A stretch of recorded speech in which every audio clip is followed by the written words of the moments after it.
Well, how I got involved, Randolph from Englewood Neighborhood Center, which is the neighborhood center that I grew up in. I just love the idea because growing up at the shop that I grew up in, they gave me an opportunity, so why not give back? I always love art, like in any type of form. If it's drawing, tattoo, graffiti, haircuts, anything. So once I turned 16, I got involved with the program. Since then, I've been working here at the barbershop and learning new things.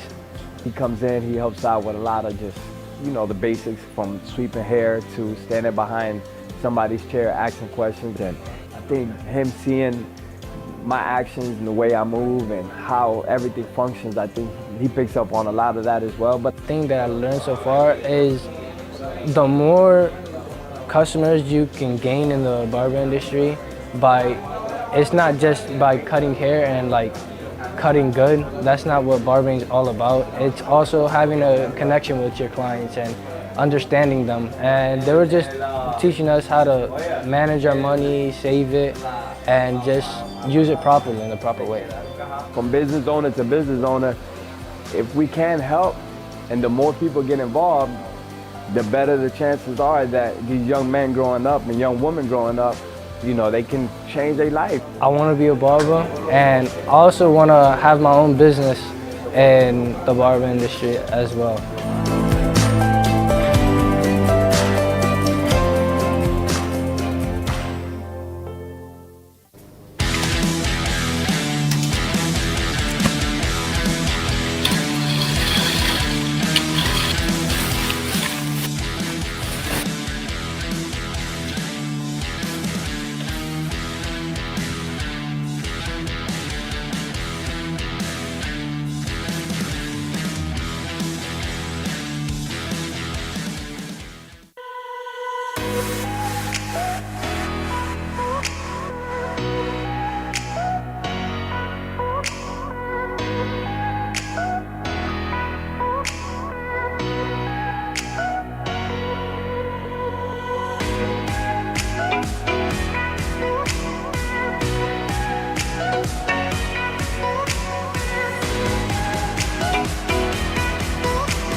Trailing thoughts from Bumpy Path.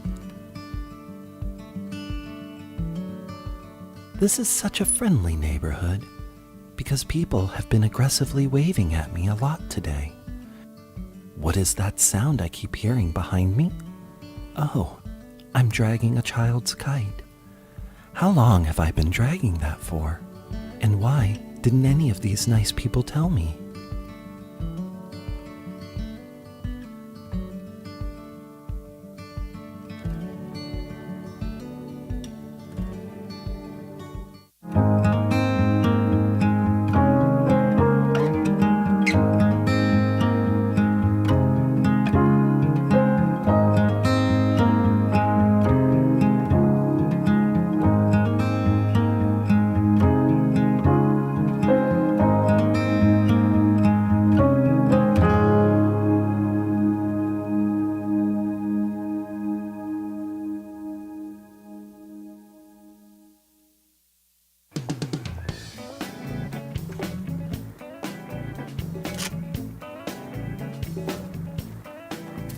I've been waiting for this for weeks. I gotta tell you, I am so ready to do this. I even have the bed ready. What? So when you get home, we can get really dirty. Gotta go. Hey!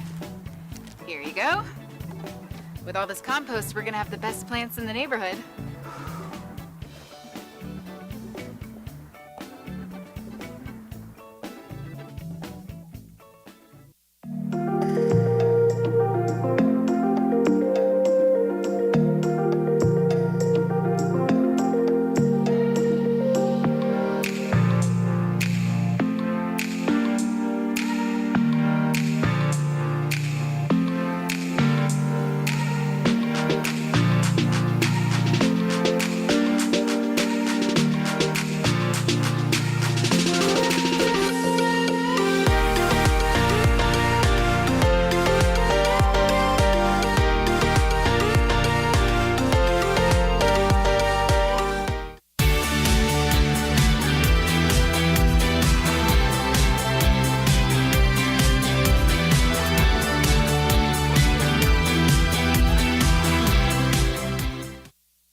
Trailing thoughts from Airport Gap. If planes were like people, would jets be considered the jocks? Would they throw hangar parties when their parents were out of town? If one plane said to the other, "I just flew in from the coast, and boy, are my arms tired," would it be considered a joke or just normal conversation?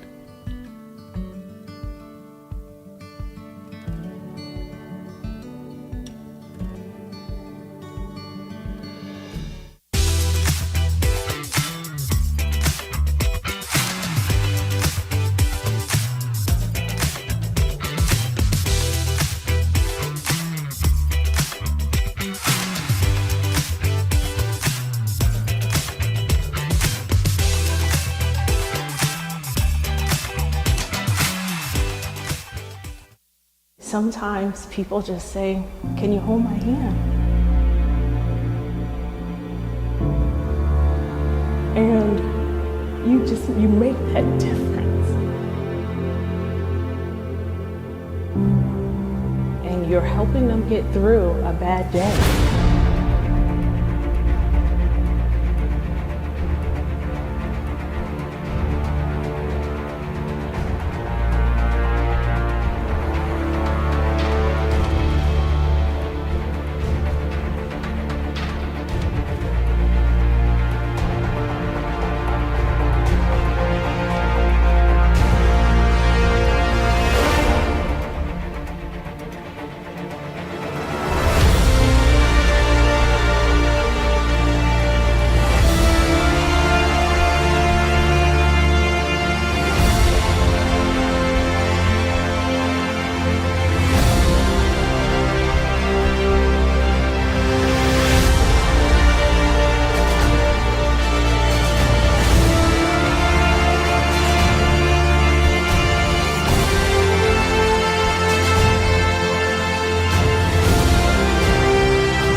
right, good afternoon and welcome to the March 20th, 2023 meeting of the Orlando City Council. We're going to begin today's proceedings with the invocation and the Pledge of Allegiance today, led by Commissioner Stewart. Commissioner?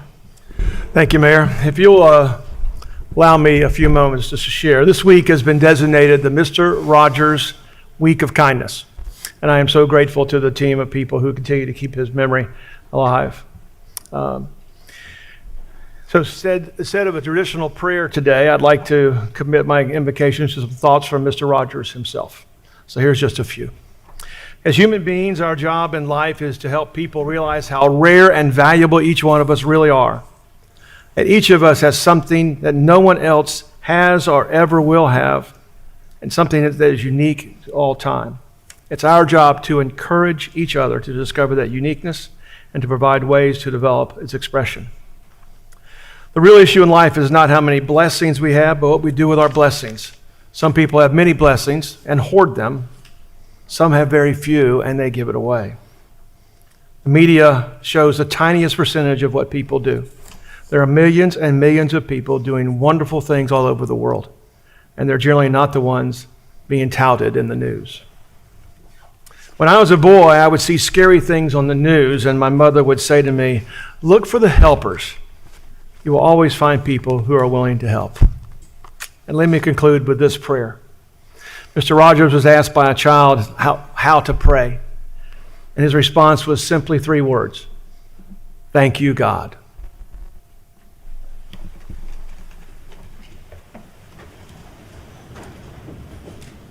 I pledge allegiance to the flag of the United States of America and to the republic for which it stands, one nation, under God, indivisible, with liberty and justice for all.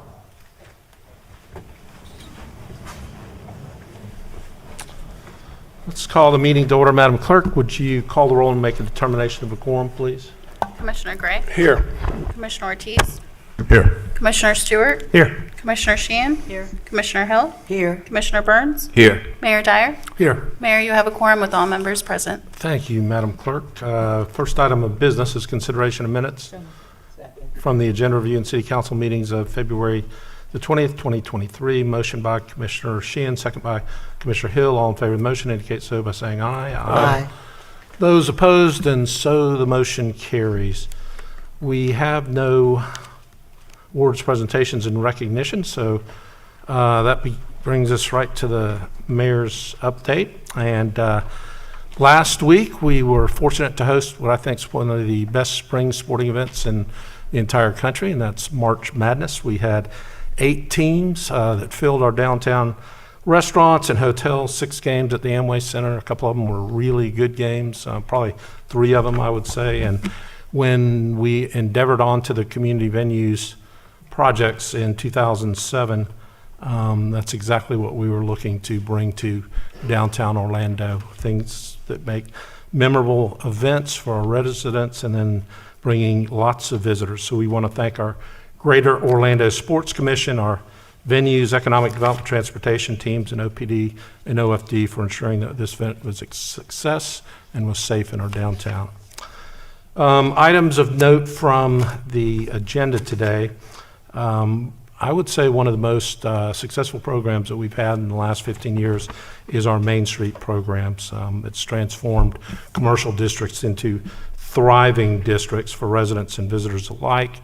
I think it's actually been a little bit of a detriment to our downtown because everybody wants to go to our Main Street districts rather than come downtown and worry about parking. But we love our main streets, and we have 2 additional agreements for our Paramore Main Street and our Westlake Market Street. So we consider those main streets an extension of our city, and then they work closely with city staff and the district commissioner. We've seen how successful they can be, so we hope that those 2 districts will continue in that mode as well.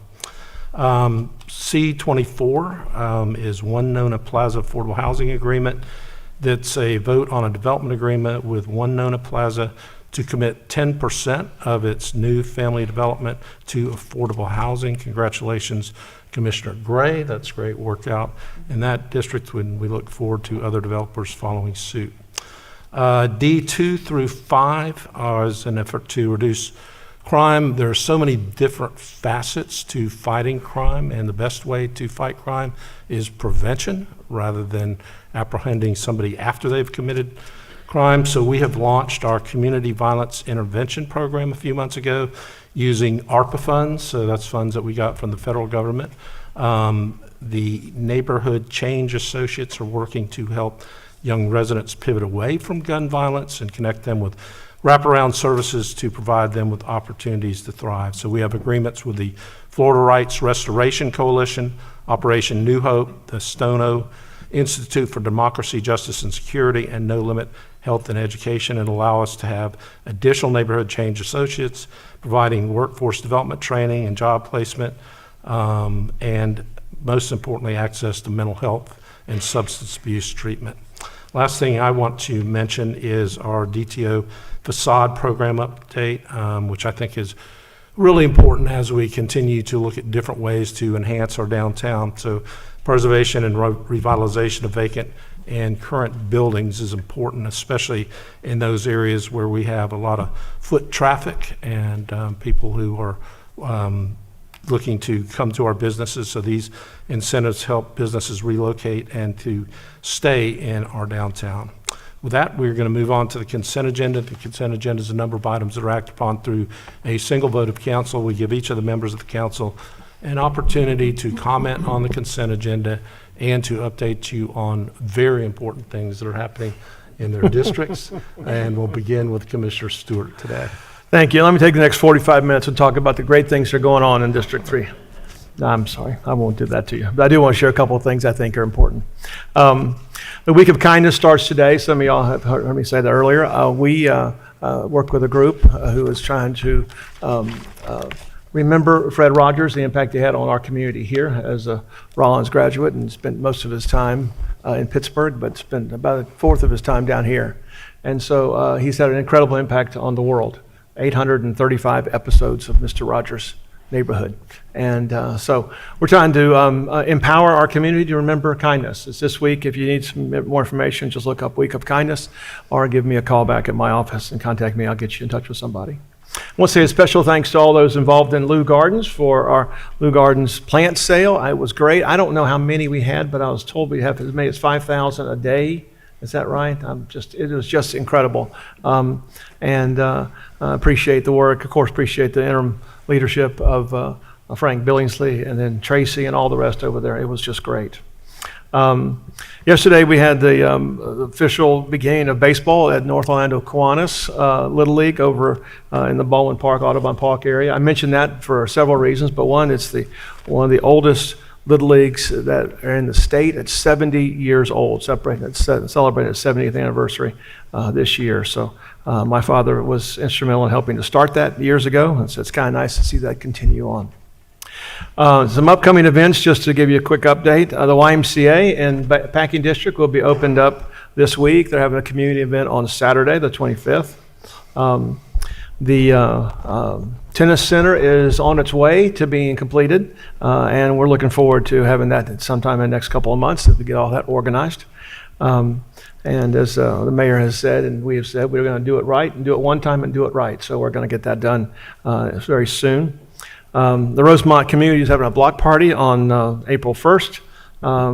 The Sunday in the Park in College Park is the 26th, this Sunday, next Sunday.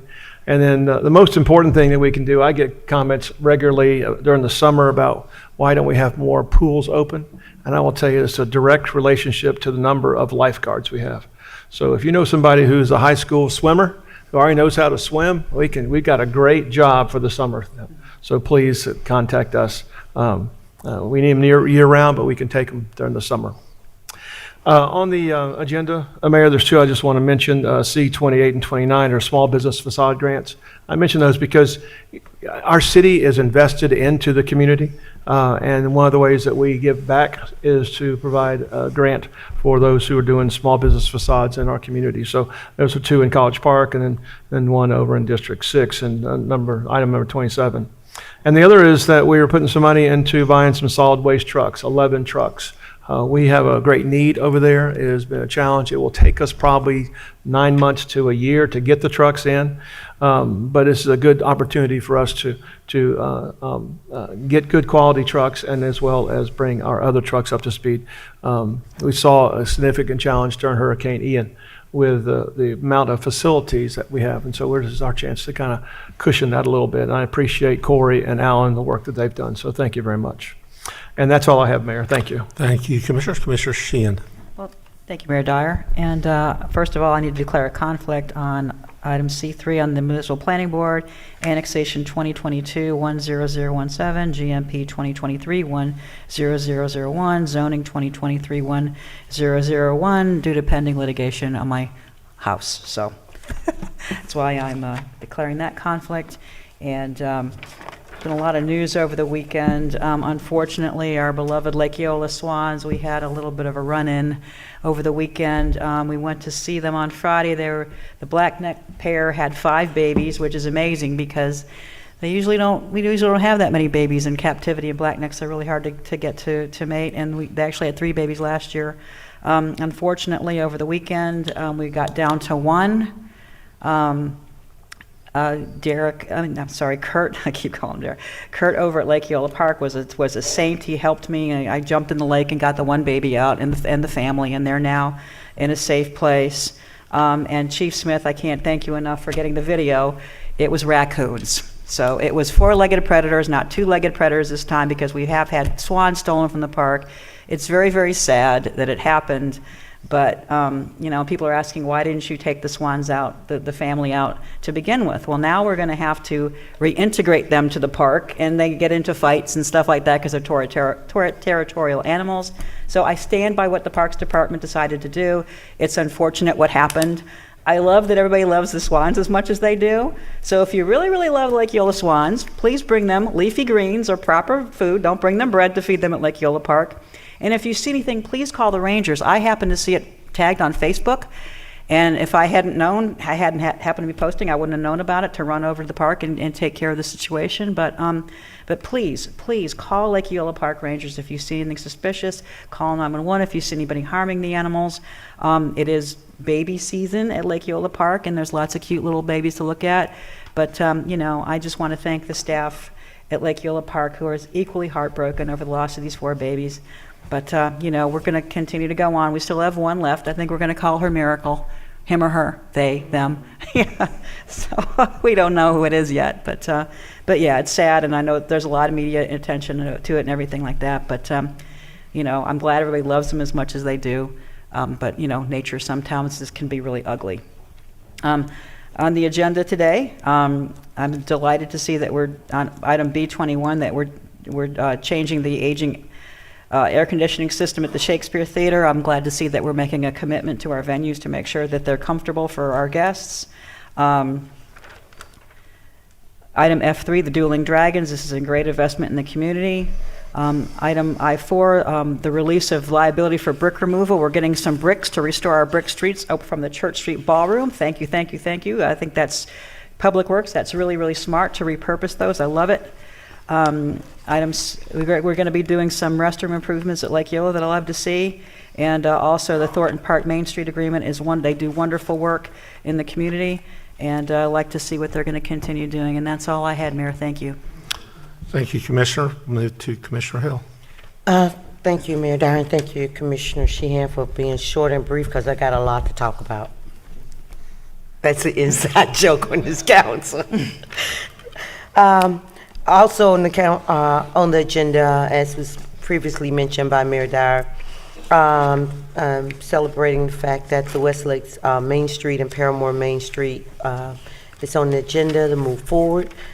Thank you, Justin Kinsey, for what you're doing. I know on last Saturday you partnered with myself, Wells Fargo, City of Orlando, our National Entrepreneur Center, and the National Black Association for Central Florida chapter, in which we presented Power Up to help small businesses and also businesses that's looking to start up. I attended all 3 hours, and it was very informative. And on April the 1st, there will be another convening over at the Grand Avenue Community Center for Small Businesses and Startups with the same group of great community partners. And thank you, Kim King, for your efforts with helping to lead that event.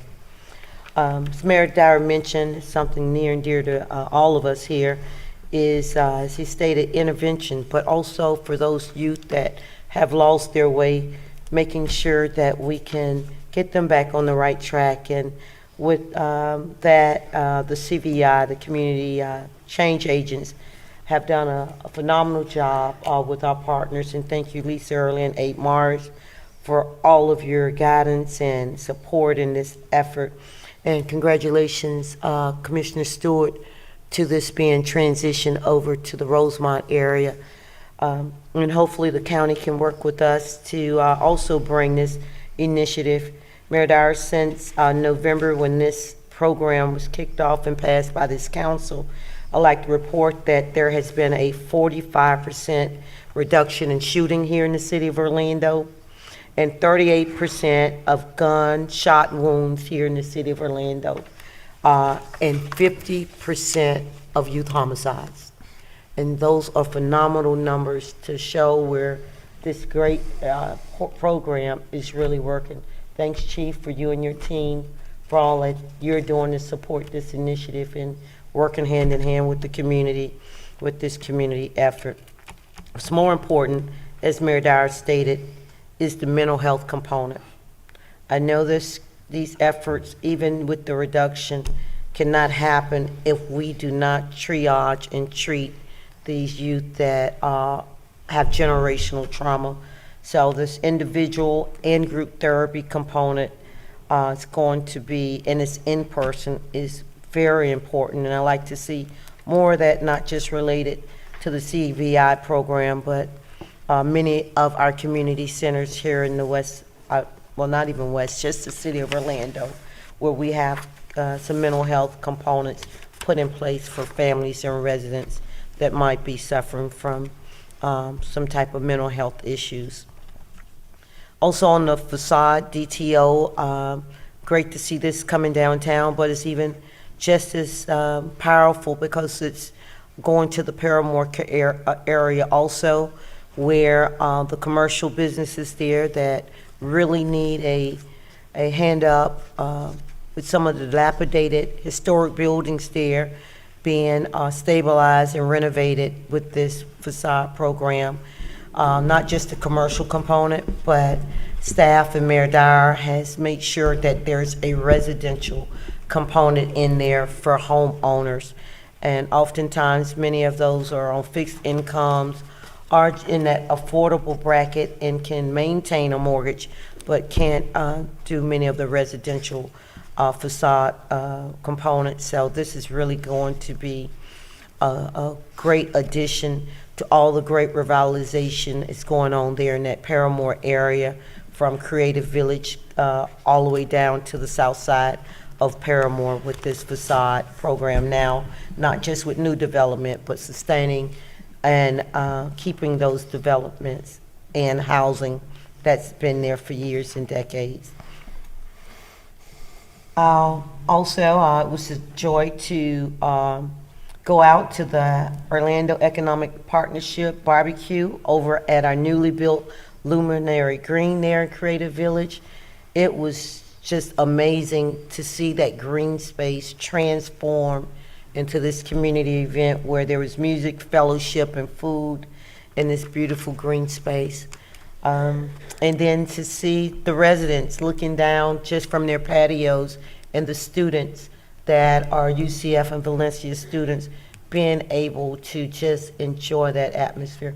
Well done, Craig, with the vision, and Mayor Dyer with the vision for Creative Village, and all the partners that have supported those efforts here in the last 20 years, but primarily the last 5. It is really coming together quite well. And supporting those items on the CRA for the extension of the Creative Village development component. As I stated, you've done an amazing job over there for something that we can all be proud of. And then on 3/8, I joined our CRA team over in Paramore, where we are almost finishing up 8 homes that are affordable.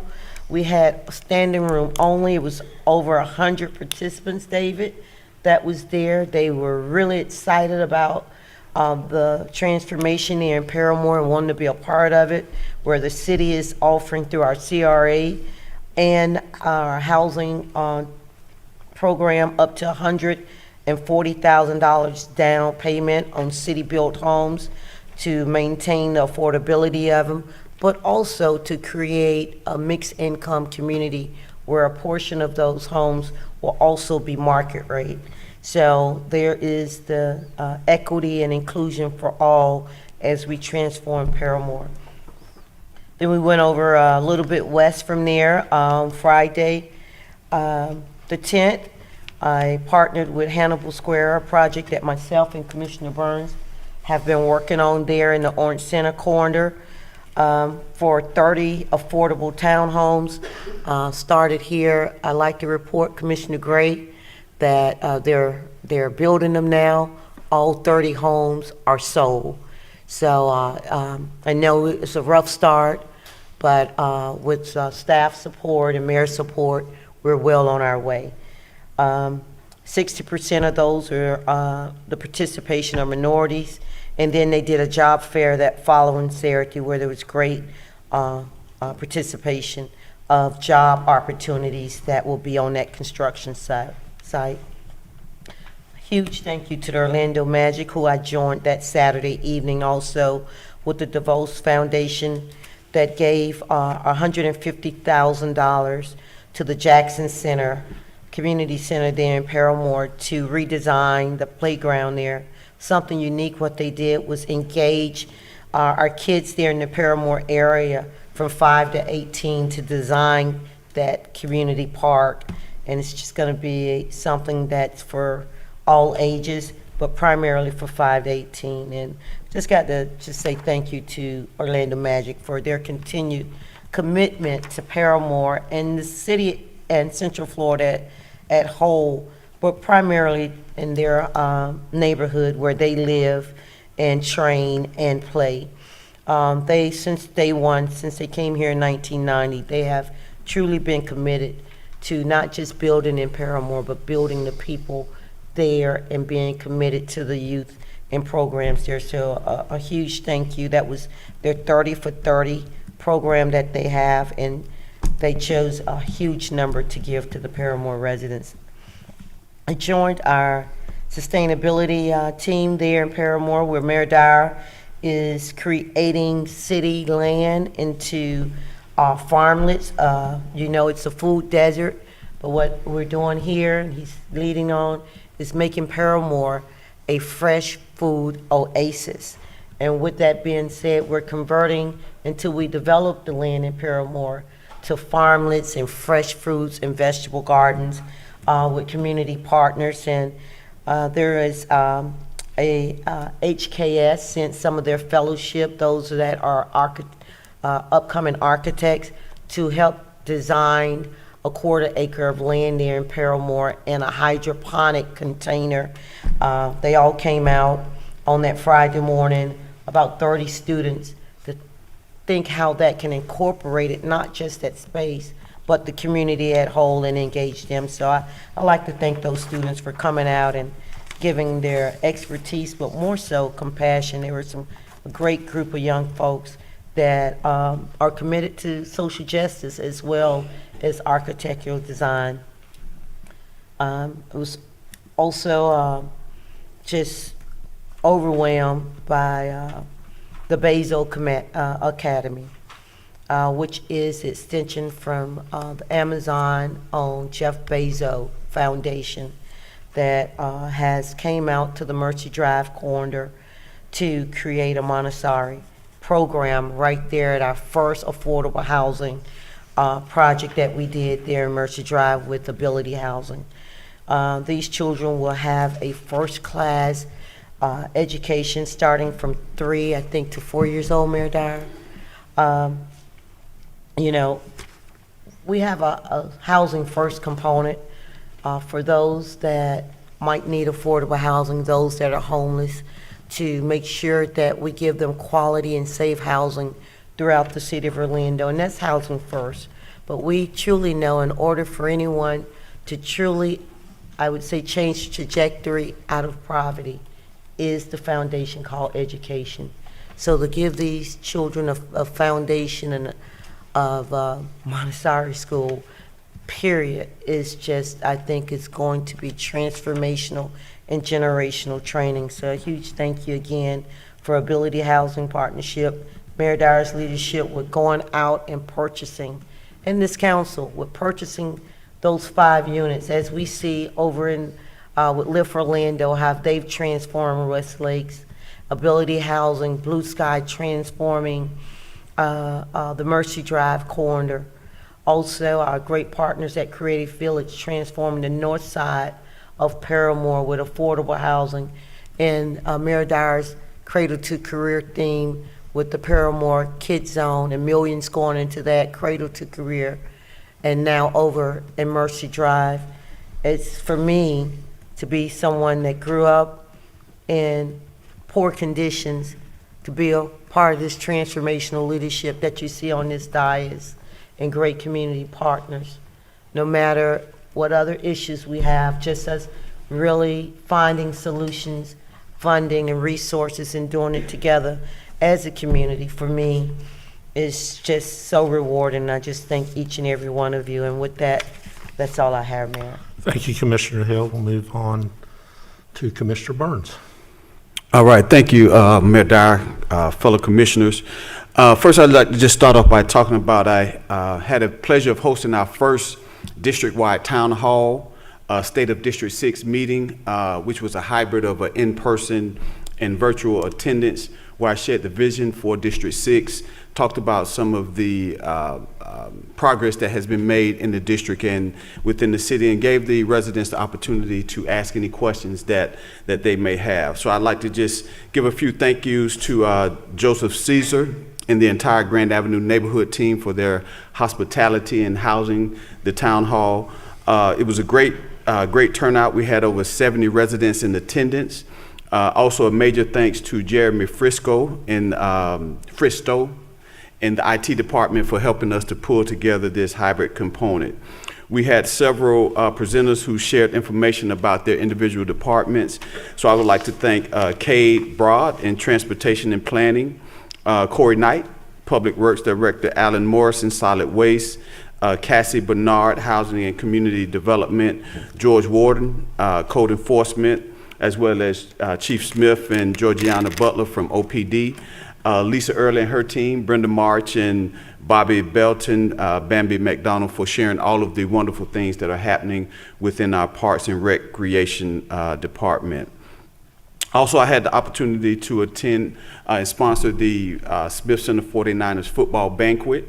It was definitely an honor for me to be there and see all of the smiling faces of the youth, their parents, and the coaches. And I was just amazed at the dedication of the parents, but also the coaches who give so much of themselves to pour into these youth who are playing football. So I had the opportunity to congratulate them, present them with trophies for an incredible season.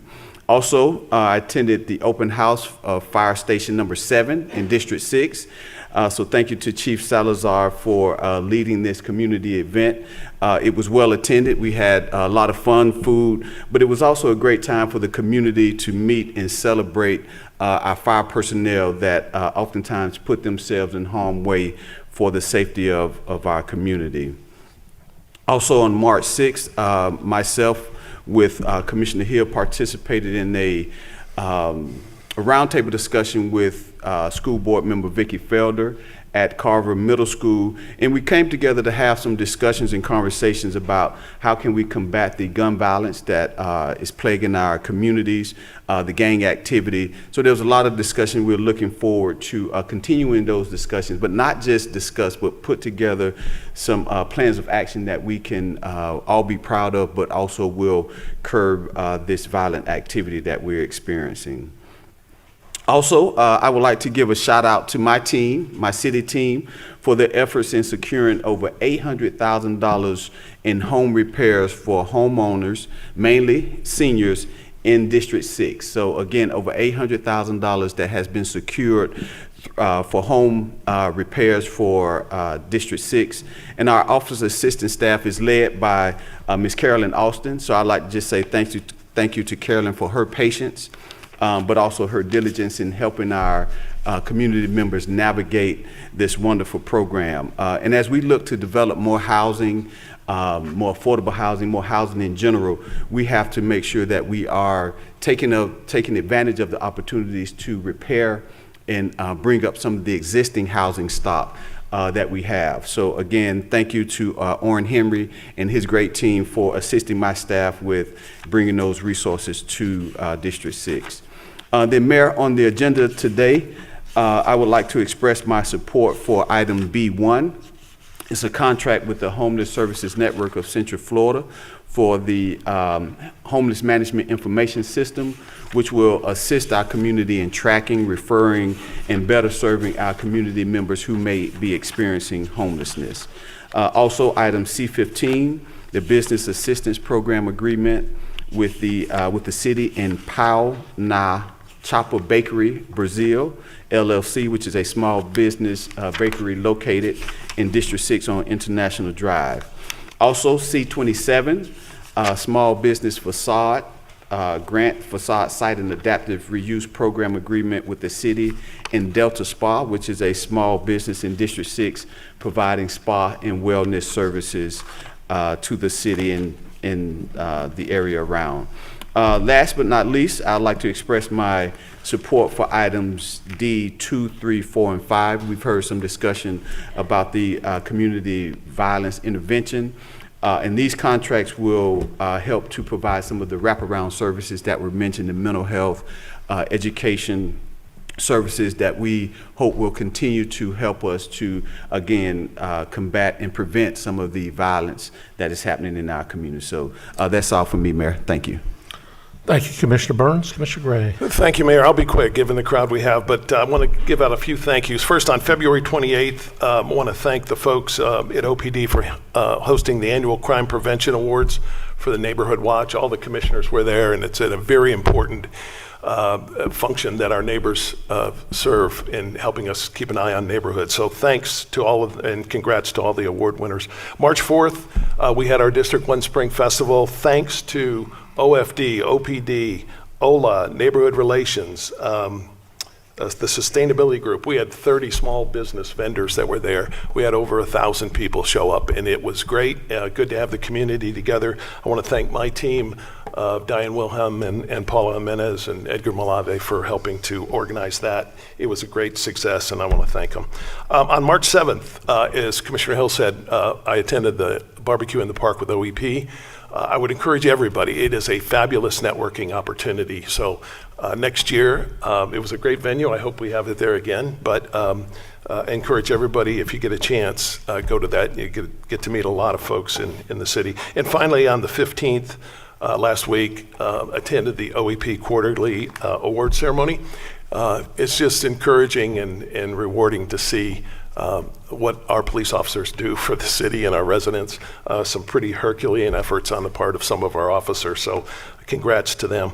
On the agenda, real quick, B15, I want to thank the staff for pushing that one through. That is a joint use government center and library that we're going to do in Lake Nona. We've had a lot of fast growth in Lake Nona, and it's time, and the mayor and the staff agreed for us to stick a stake in the ground in Lake Nona and show those folks that we really are part of the city of Orlando. And so we're going to do a government center and a library co-located. And so this contract will be for the design build. So I support that 100%. And Mayor, thank you for recognizing item C24 and the companion 31. It's great to have developers who certainly have their own private interests at stake, but also recognize the need to do affordable housing. And so I want to just thank them for not putting up a fight and saying, yep, it's the right thing to do, we'll do it. So with that, I'll pass it on to Commissioner Ortiz. Commissioner Ortiz. Thank you, Mayor. We have a big crowd waiting for us, so I'm going to hold my comments, and I'll just make a motion to accept the agenda. Motion by Commissioner Ortiz, second by Commissioner Stewart. All in favor indicate so by saying aye. Aye. Those opposed, and so the motion carries. Okay, I'm going to take about a 30-second recess, so if you are here just for consent agenda and want to make your way out, now would be a good time to do that.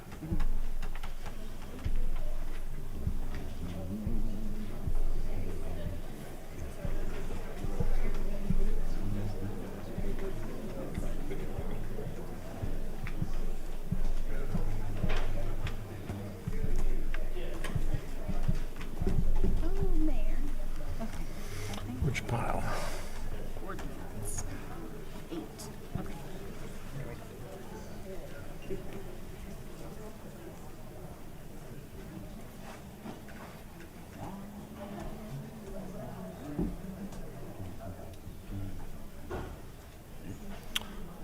We've got seats up front in front of you that are along the back.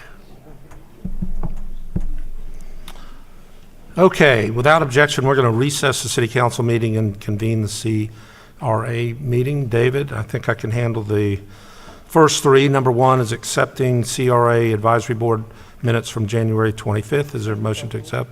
Motion by Commissioner Sheehan, second by Commissioner Hill. All in favor indicate so by saying aye. Aye. Those opposed, motion carries. Number two is approving CRA minutes from January 23rd. Motion by Commissioner Hill, second by Commissioner Sheehan. All in favor indicate so by saying aye. Aye. Those opposed, motion carries. And number three is CRA minutes from February 6th. Motion by Commissioner Hill, second by Commissioner Sheehan. All in favor indicate so by saying aye. Aye. Those opposed, motion carries.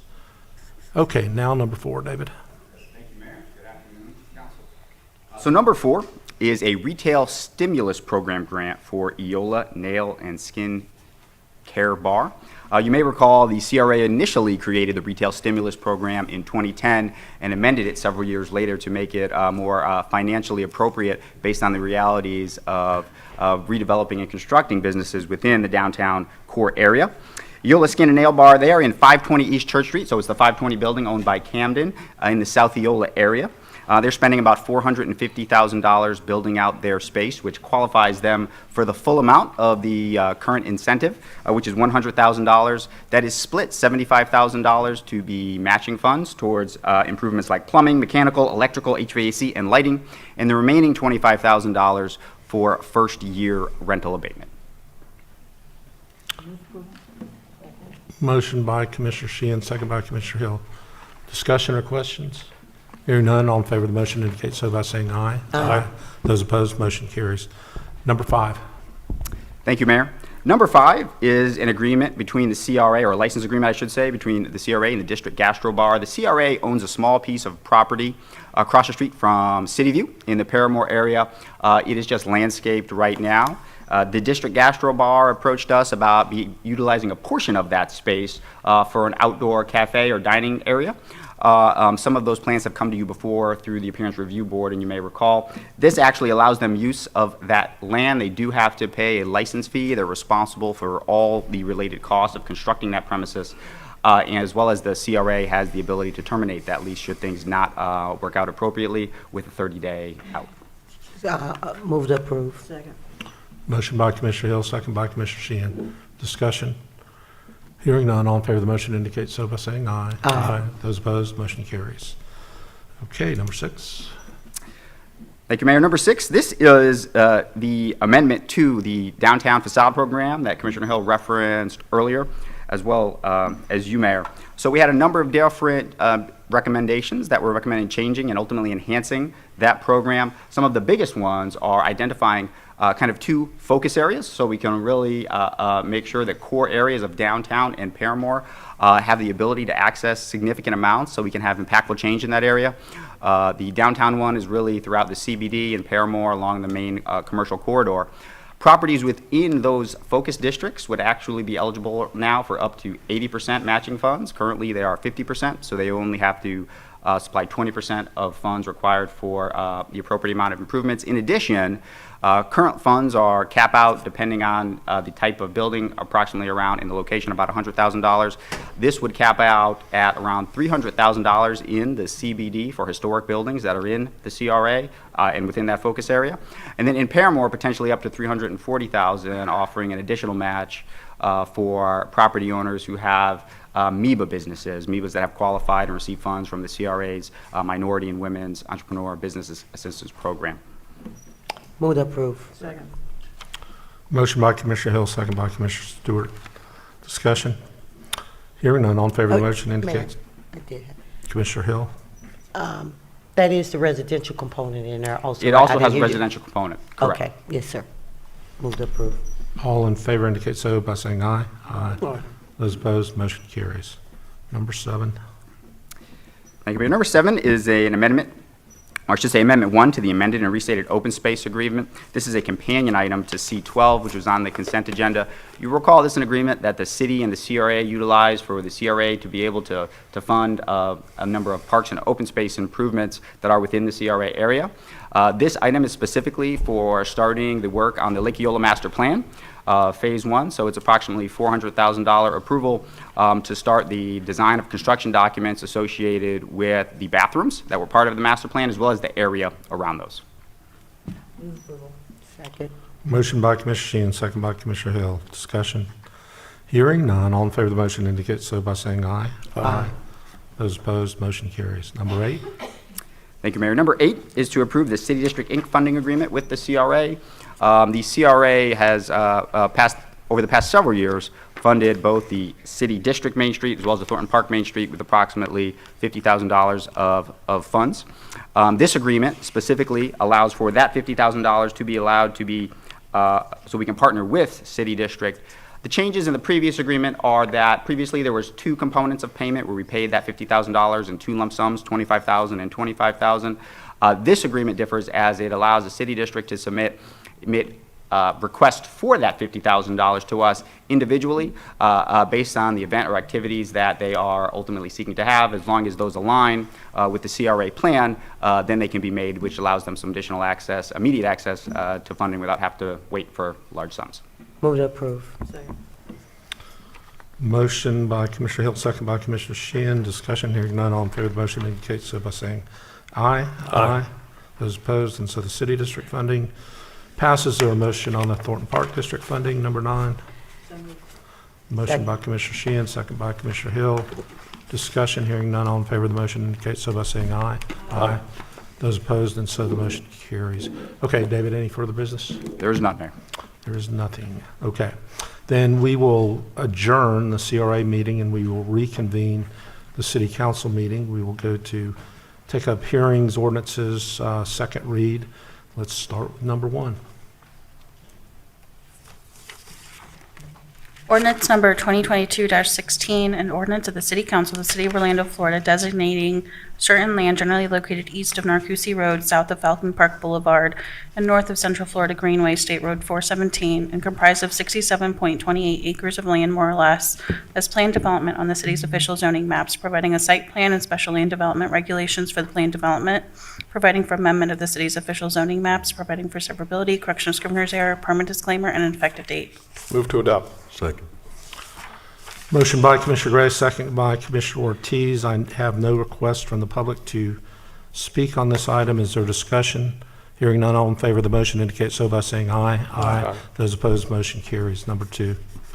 Ordinance number 2022-69, an ordinance of the City Council of the City of Orlando, Florida, annexing to the corporate limits of the city certain land generally located east of Narcoossee Road, south of Vickery Place, and west of Lake Whippoorwill, and comprised of 7.3 acres of land, more or less, and amending the city's boundary description, amending the city's growth management plan to designate the property as urban village, and conservation on the city's official future land use maps. Amending the city's growth management plan to add future land use of area policy S.40.14, designating the property as planned development zoning district on the city's official zoning maps, providing for special land development regulations, providing for consent to the municipal services taxing unit for Lake Whippoorwill, providing for amendment of the city's official future land use and zoning maps, providing for severability, correction of scrivener's error, permit disclaimer, and an effective date. Move to adopt. Second. Motion by Commissioner Gray, second by Commissioner Ortiz. I have no request to speak on this matter. Is there discussion? Hearing none, all in favor of the motion indicate so by saying aye. Aye. Those opposed, motion carries. And number 3.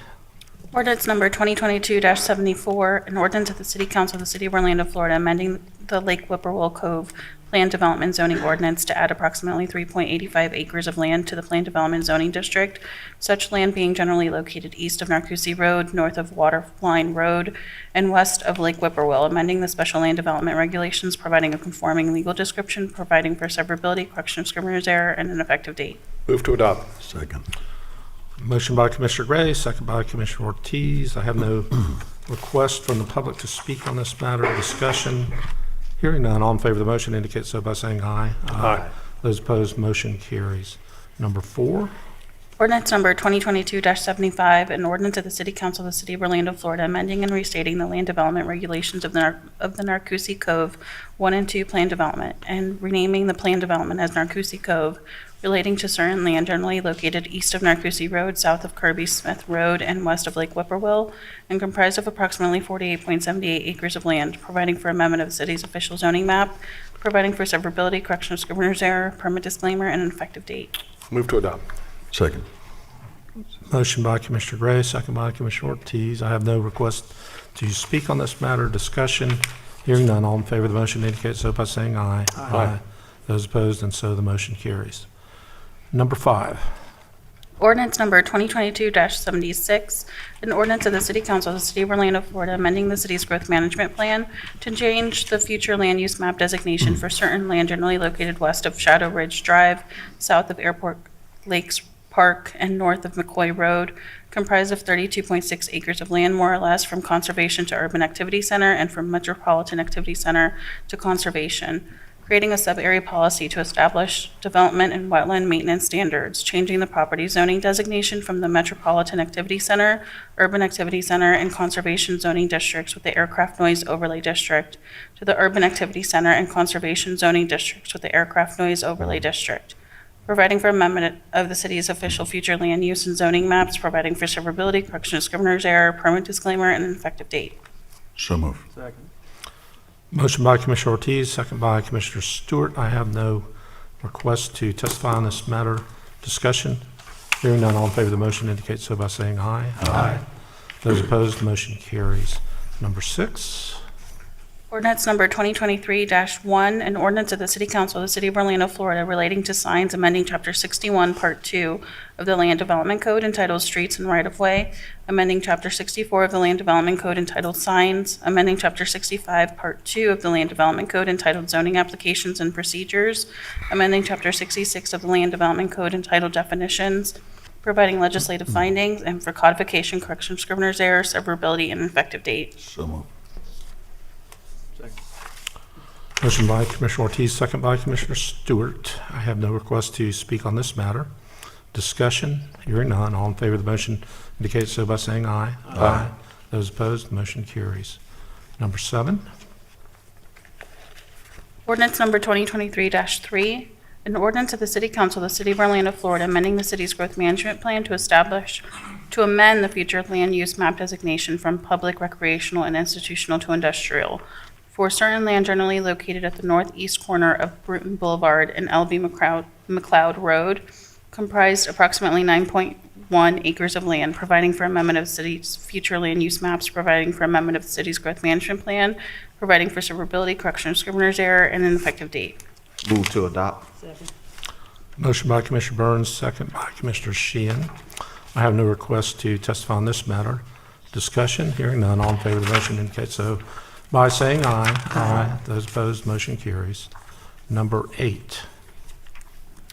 Ordinance number 2023-6, an ordinance of the City Council of the City of Orlando, Florida, relating to the city's growth management plan, providing the winter 2023 package of growth management amendments pursuant to the expedited state review process, amending future land use policy as 5.4.12, future land use of area policies 38 and 40, amending the housing element to add policy as 5.1.4, and to amend policy 5.4.1, deleting future land use element policy 2.4.10, and amending figure LU-1 amending future land use sub-area policy S.12.7 and housing element goals, objectives, and policies as it relates to changes to affordable housing, providing for severability, correction of scrivener's error, and an effective date. Second. Motion by Commissioner Sheehan, second by Commissioner Burns. I have no request to testify on this matter. Discussion, hearing none, all in favor of the motion indicate so by saying aye. Aye. Those opposed, motion carries. Number 9. Ordinance number 2023-10, an ordinance of the City Council of the City of Orlando, Florida, rezoning certain land generally located north of L.B. McLeod Road, east of Bruin Boulevard, and west of South John Young Parkway, and comprised of approximately 9 acres of land from medium-intensity office residential to planned development, providing framework plan and special land development regulations of the planned development district, providing for severability, correction of scrivener's error, permit disclaimer, and an effective date. Move to adopt. Second. Motion by Commissioner Burns, second by Commissioner Hill. I have no request for testimony. Discussion.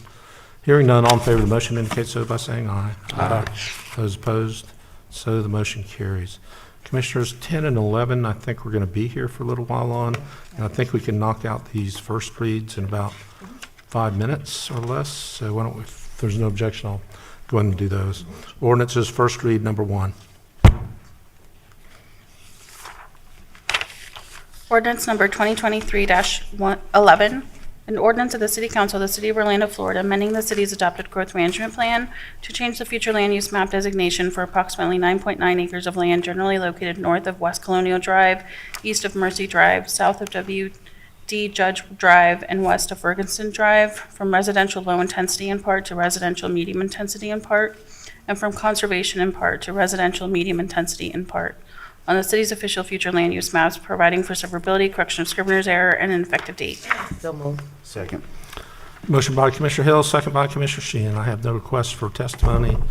Discussion, hearing none, all in favor of the motion indicate so by saying aye. Aye. Those opposed, so the motion carries. Number 2.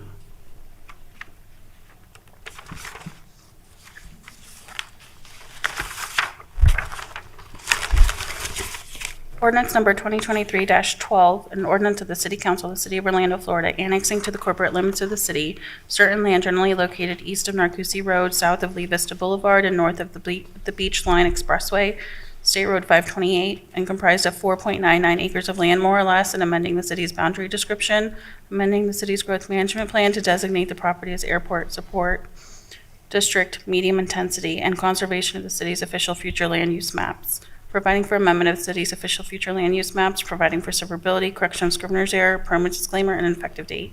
Move to approve. Second. Motion by Commissioner Gray, second by Commissioner Ortiz. I have no request for testimony. Discussion.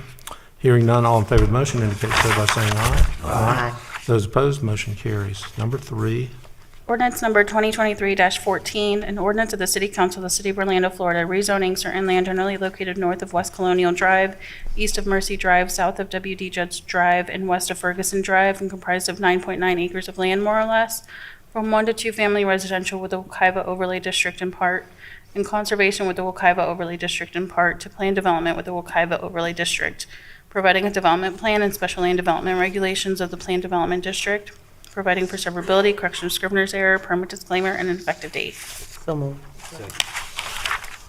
Motion by Commissioner Hill, second by Commissioner Sheehan.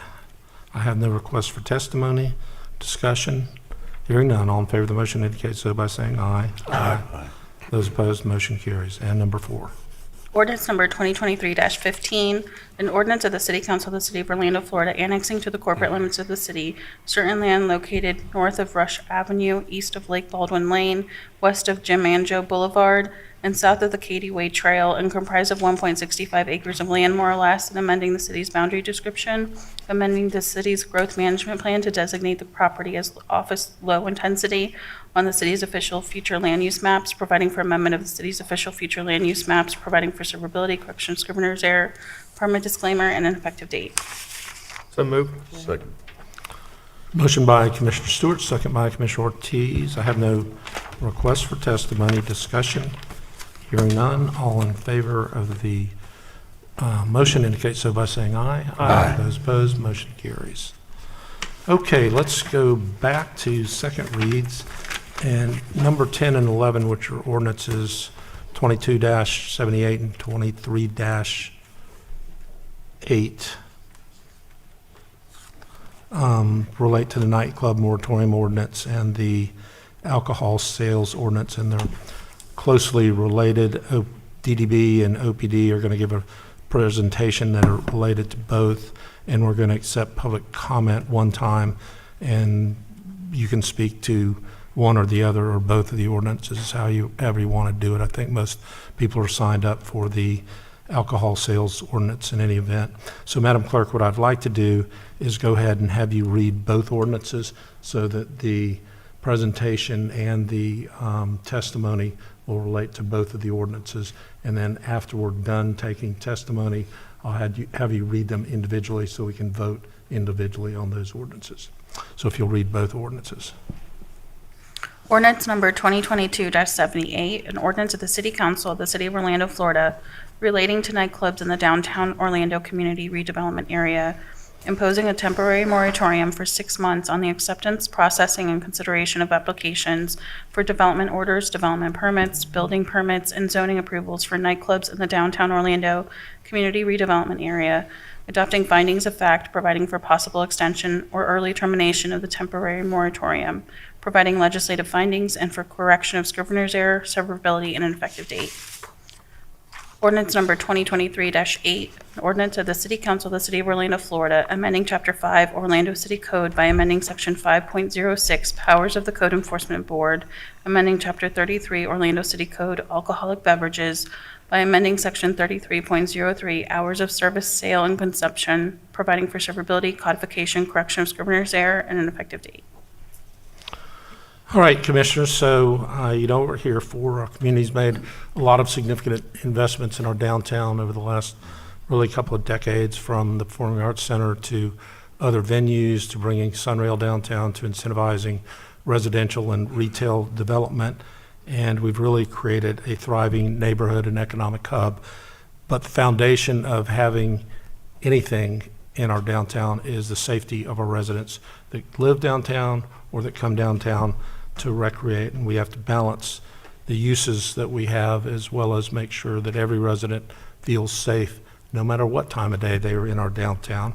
So we've spent a lot of time thinking about how to make our downtown safer, and it's especially in the wake of some tragic incidents we had last year.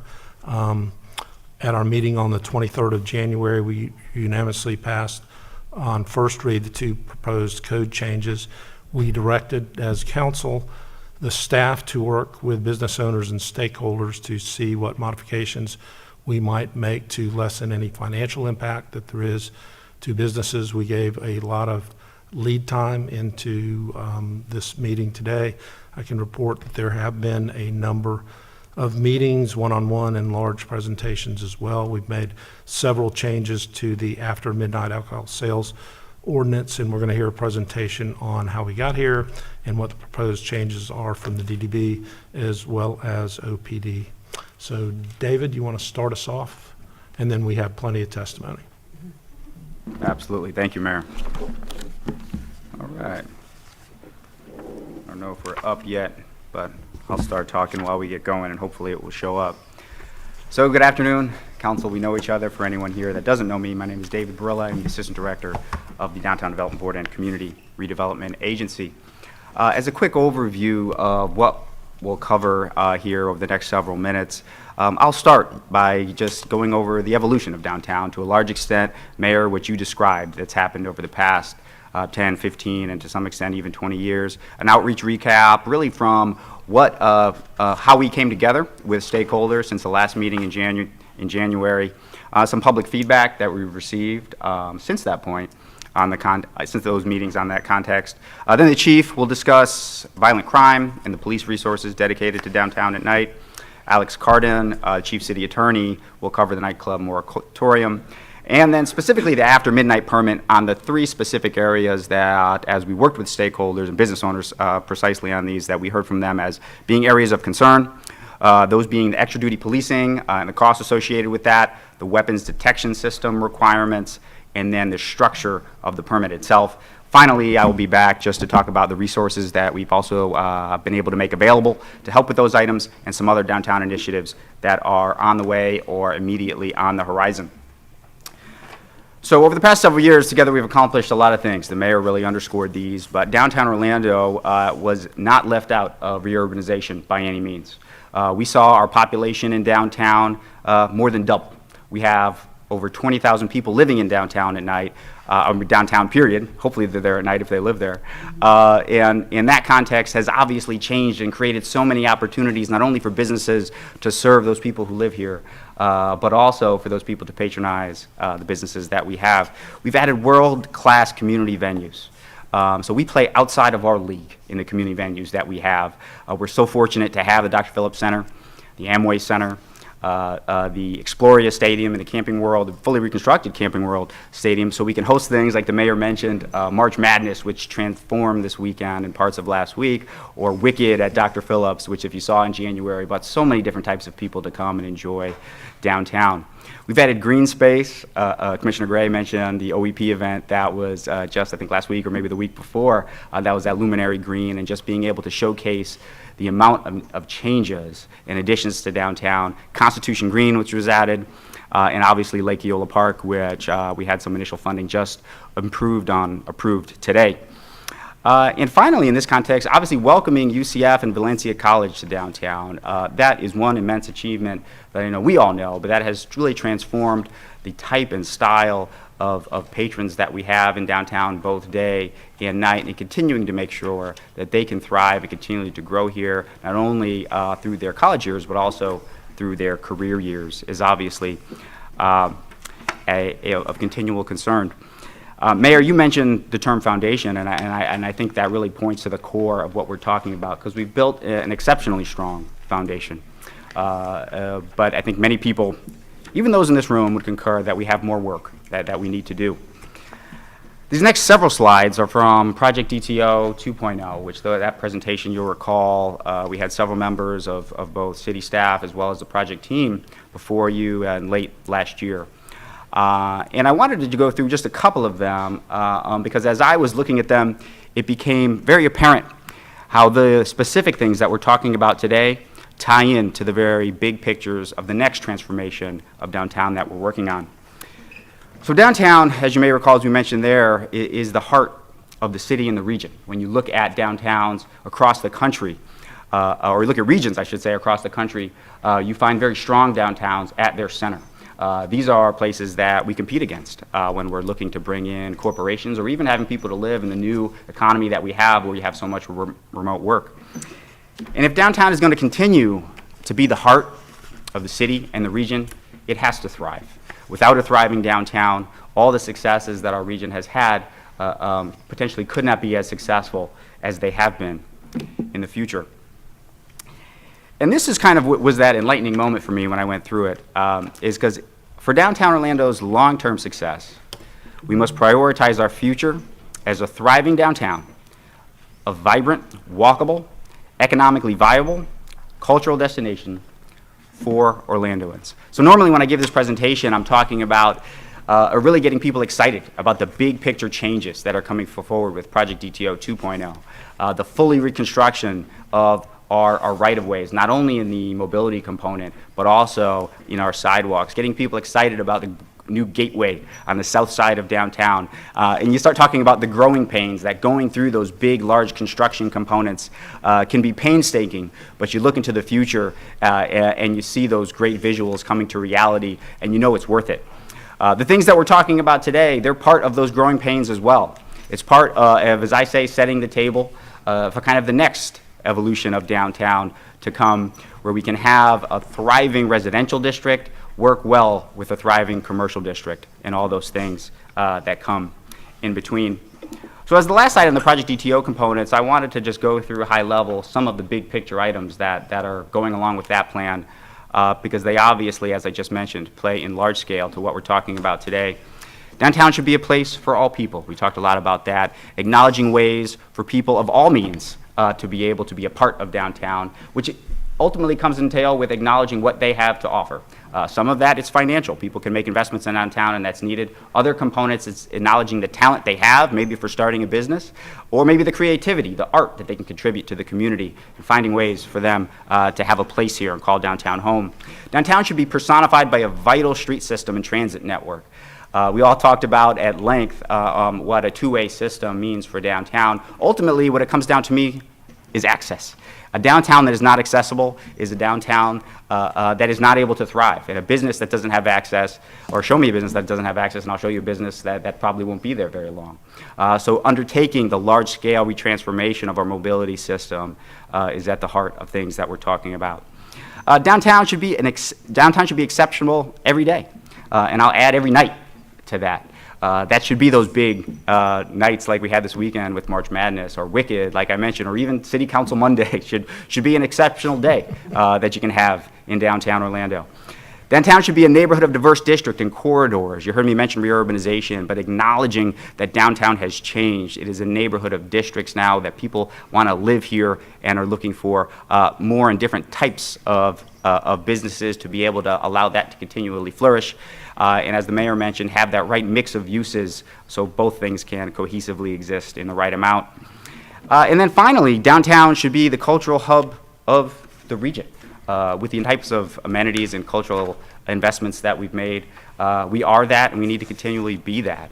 We've said throughout this process that not every night is a Dr. Phillips night in downtown. It's for some of us, we're fortunate enough to go there multiple times a year, but some people that may only be once a year or once every other year.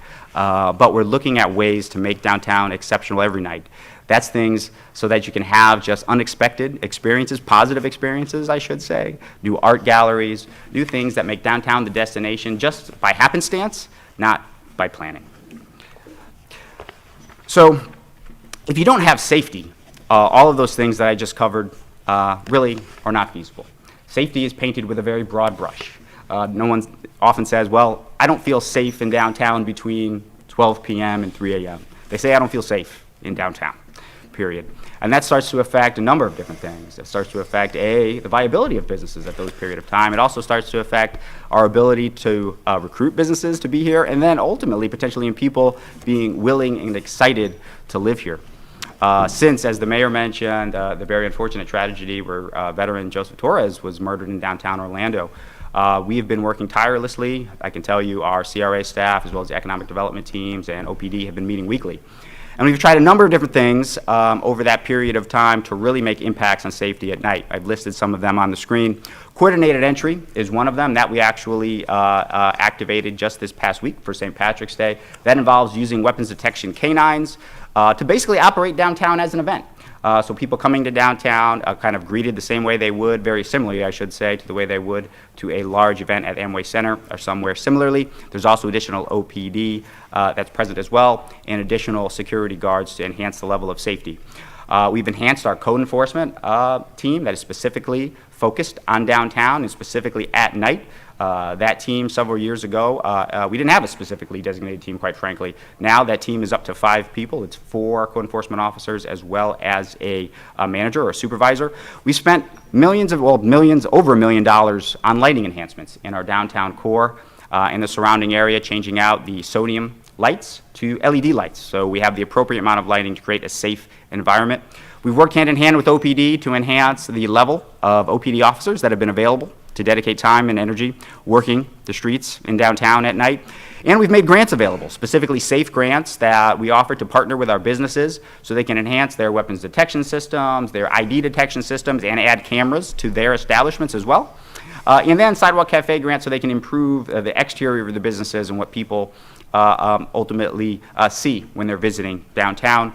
We've also partnered with OPD on enhancing their camera system throughout downtown as well. So as you mentioned, Mayor, in January, you asked us, after going through the initial proposal of these ordinance, you asked us to kind of roll up our sleeves, work with stakeholders, and see what changes could be made to address the concerns that they shared. Since that time, we've had a number of different meetings. We had meetings at Discover Downtown, which is our information center on Church and Orange. You see that on January 25th and 26th. We had approximately 15 stakeholders show up to those meetings where we got to sit down with them one-on-one and talk about their concerns and also their ideas for ways to come at this potentially a different way. We had general stakeholder meetings. Those were all held here in City Hall. You see the dates. I'll go over them in a little bit more detail in a minute. On January 17th, January 26th, February 23rd, and March 8th. We had a downtown towers meeting, so our stakeholders are not just businesses. They're the people who I've mentioned that live here in downtown and experience this, either as a patron to some of our establishments, or obviously being a resident here day and night. That was on March 1st. We met with the Orlando Hospitality Alliance on February 7th, and we had countless one-on-one meetings and emails with members of the city team and OPD working with stakeholders to understand and attempt to address some of their concerns. So I'll go through these rather quickly, but on January 17th, you'll see a lot of familiar faces in these photos and the people in this room today. We got to kind of really discuss the original ordinance that we discussed in late January with stakeholders to let them know exactly what we intended to propose to you all on the 23rd to address the safety concerns that we were working on within downtown. On January 26th, this was the meeting that I mentioned on the 23rd that we had already scheduled. We had a chance then to kind of sit down with stakeholders again and start that conversation that you asked us to have, which was identifying what areas were of the most concern, but also listen to them as to the other ideas and concepts that they had researched or thought of and proposed for other ways to potentially address the issues that we were discussing, which were primarily safety.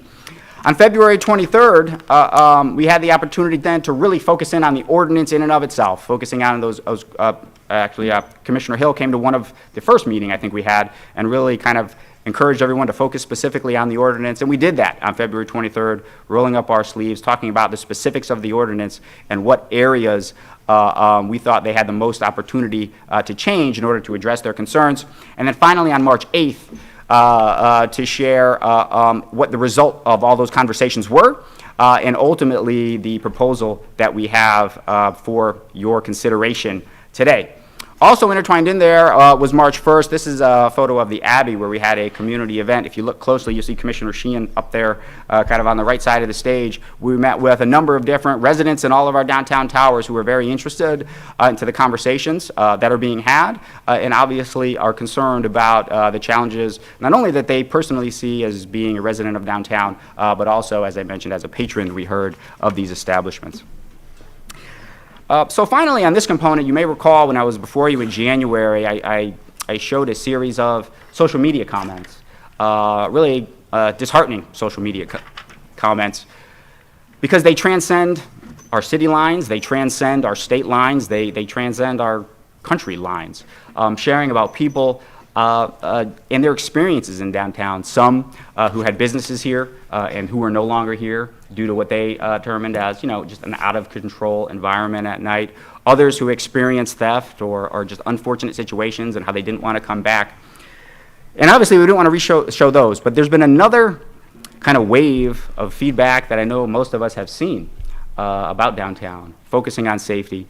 And these components, again, they transcend the lines of our city, they transcend the lines of our state, and they're very trying to hear about downtown. You can read the majority of them yourself. Some of them show the results of some of the meetings that we had. Just downtown bar owners in a better place after changes to Orlando's proposed after midnight permit. But some show the reality, I think, of what a number of us have unfortunately had to grow to acknowledge. That the majority of people feel unsafe in downtown late night. And that needs to change. And there's no one more suited to talk about safety, in my opinion, especially in downtown, than our Chief of Police, Eric Smith. Thank you, David. Chief.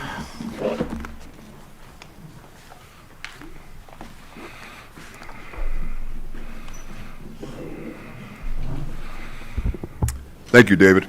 Good afternoon, Mayor and Commissioners. The Orlando Police Department is focused on reducing violent crime within the downtown entertainment area to provide a safer, more welcoming environment. I'm also looking long-term at reducing the high demand on police resources. As you will see in the upcoming slides, we dedicate a lot of on-duty and off-duty resources to our downtown. The cost is not sustainable.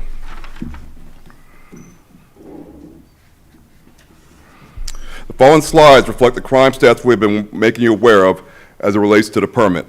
25% of all violent crime downtown happens between 2 and 3 a.m. Here's a slide of the violent crime within the downtown entertainment area. As you can see, the 4 hours between 12 and 4 account for 40% of all violent crime downtown. The 2 hours of 2 a.m. to 3 a.m. account for 20% of all violent crime downtown.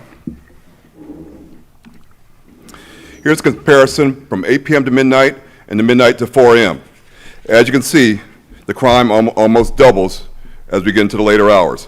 The crimes that are included in this graph include aggravated assault, aggravated battery, armed robbery, battery on law enforcement officers, city ordinance violations, criminal mischief, drug violations, persons robberies, resisting arrest without violence, sexual batteries, shooting, vehicle burglary, warrant arrest, and weapons violations.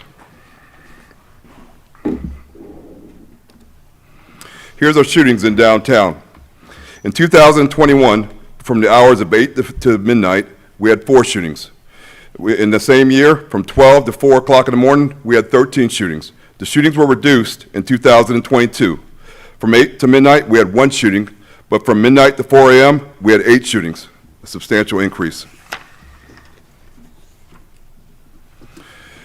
Our guns recovered in the downtown area, they increased from 2021 to 2022. As you can see in 2022, from 8 p.m. to midnight, we seized 56 guns.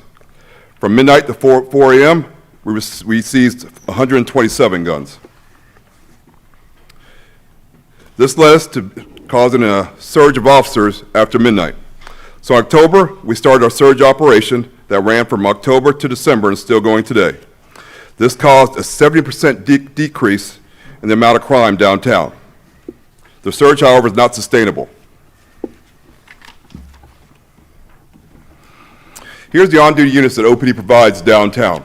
We provide 2 bike squads, totaling a cost of about $25,000, 2 tax squads on Friday and Saturday night, and 1 tax squad on Sunday night. That totals about $25,000. A special enforcement division, which is a drug squad, you can see that's about $12,000 a weekend.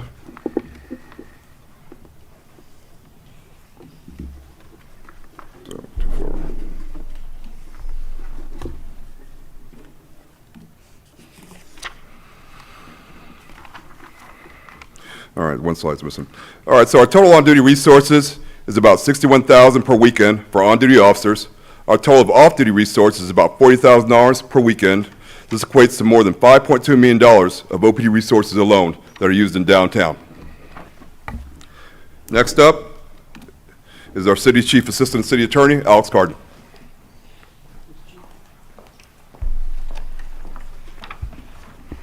Mayor, Commissioners.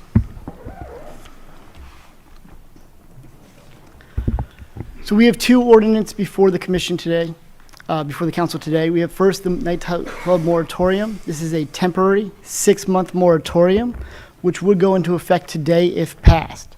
This would prohibit the new opening of any nightclubs within the CRA, so this is CRA wide, and it would be in effect for 6 months. At the end of 6 months, it will come back to council, and council could then extend it for another 6 months if it was deemed necessary. So it would go into effect today if passed. It would be a 6-month temporary moratorium. This is just a temporary time to study the effects of having any new nightclubs within the CRA. The other ordinance before the council today is the after midnight alcohol sales permit ordinance. The goal of this, of course, is to curtail violent crime within the downtown entertainment area. So this is of a smaller scope. This is only in the DEA, not CRA wide. And it's really designed to balance the high demand of the police resources, which are being disproportionately allocated to this one area of the city at a cost that you heard from the chief is unsustainable. In the state of Florida, statute 562.14 prohibits the sale of alcohol beverages anytime between the hours of midnight and 7 a.m. the following day. So that is the default within the state of Florida, is that alcohol sales stop at midnight. The state specifically grants cities and counties the ability to alter those times by ordinance. We've done that in section 3303 of the city code, and at present, all alcohol sales are allowed to proceed between 2 a.m. or are allowed to proceed between 7 a.m. and 2 a.m. Monday through Saturday, and 9 a.m. to 2 a.m. on Sundays. What this ordinance proposes to do is to change the hours of sale downtown to allow a midnight cutoff unless you have the after midnight alcohol sales permit, in which case any establishment that has that permit could continue to sell until 2 a.m. So the permit really has just a few things to it. It has an application and an application fee. That fee is passed by resolution today at $250. It has the public safety measures, which we'll talk about in detail in just a moment. And it has the ability to suspend or revoke a permit for multiple continued violations of that permit. All right. So for the application, all you have to do is have that basic information, including alcohol license type, maximum occupancy, hours of occupation for the establishment. It's a very simple application that our team's been working diligently on making available. The public safety measures, I think, are, of course, what we're going to talk about the most today. The biggest one, of course, is the police protection. Additionally to that, we have a weapons detection system, so metal detectors. Along with that, we have a private security component if walk-through metal detection is required, and we'll talk about that in just a moment. And then, of course, identification scanners and occupancy load monitoring requirements. So initially, the proposal was that all full liquor establishments with an occupancy of 150 or more were required to provide extra duty officers within the downtown entertainment area. Notably, so any establishment with 150 to 399 would have 1 to 2 officers required. 400 to 649 persons of occupancy would have 2 to 4. 650 to 1150, 3 to 6. And anyone that has an occupancy of 1150 and up would be required to provide 4 to 8 officers. We heard from the establishments that that was a uncertainty with that range. That was something that was not comfortable. And so we've really addressed that. We've also looked at capping the number of officers downtown. So we'll talk about that in just a moment. But we've lowered the requirement to make sure that it's more evenly distributed. So now any full liquor establishment with an occupancy of 125 persons or more would be required to provide that extra duty officers downtown. Anyone with that range of 125 to 374 would have 1 officer required. 375 to 624, 2 officers required. And anyone with 625 members of occupancy or up would be required to provide 3 officers of extra duty. The original proposal stated that those officers would patrol anywhere within the downtown entertainment area. Under the new proposal of this operating procedure, one of those officers, if your establishment is required to provide 3 or more officers, so that's all establishments 625 or greater, 1 officer will be stationed outside of that establishment. In addition, the original proposal had an unlimited cap of the number of officers. We have now capped that at 30 officers per night. So that burden of providing those officers will be rotated through those establishments based upon their occupancy, so that no more than 30 officers per night are required to be downtown under this permit. Additionally, the original proposal was from Friday, Saturday, and Sunday night from 10 p.m. till 4 a.m. for establishments to provide officers. That's a 6-hour requirement. We've reduced that time to 5 hours so that they're only required to be there from 10:30 p.m. to 3:30 a.m. Any additional needs or costs that the police chief would need would be absorbed by the city. Previously, the average cost per officer, per weekend night, per establishment was approximately $540 per officer. So if you had more officers, that could go up, but the per officer per cost a night was $540. With the new system, the new proposal, that goes down on average to $265 per officer per weekend night. So that's a drastic reduction for those establishments. In addition, we've also made tweaks to the weapons detection system proposal. Previously, all establishments with 50 persons of occupancy or greater, a walk-through weapons detection system was required. Establishments at an occupancy of 49 or lower would be able to use hand wanding. We've heard concerns from the establishments based on that full walk-through magnetometers. And so what we've done now, under the new proposal, is to make it so that if you have 50 persons or more in a full liquor establishment wanding would be required. So you wouldn't have to have that walkthrough requirement. Hand wanding of metal detection would be permissible. If you have less than 49 persons or less of occupancy, then you would not be required to have any sort of wanding or weapons detection system unless there was a violation on your permit. That state license security component has also been reduced, as it was originally for those walk-through magnetometers. It was required then. Now only if you have a walk-through metal detection system required. So that's none of the establishments at the beginning of this procedure, at this permit, would be required to have state licensed security guards. Only if they were later required for violations to have a walk-through magnetometer would that state licensed security component be required. There have been no changes to the original proposal for identification scanners. That's going to be at all establishments that sell full liquor. They must use that identification scanner from 10 p.m. till closing, 7 days a week. Those identification scanners must be able to detect altered, fraudulent, or duplicate IDs. They must be able to communicate with other ID scanners at the establishment, and they must have a way to distinguish between patrons over 21 and under 21 if under 21 individuals are allowed in the establishment after 10 p.m. This is something that's commonly done by most establishments in the form of wristbanding, but some sort of identification for those patrons under 21 would be required. Occupancy load monitoring, there has been no change to this since the original proposal. This applies to all establishment types. They must keep an accurate count of the individuals within their establishment between 10 p.m. and closing. This count must be provided to city officials upon request.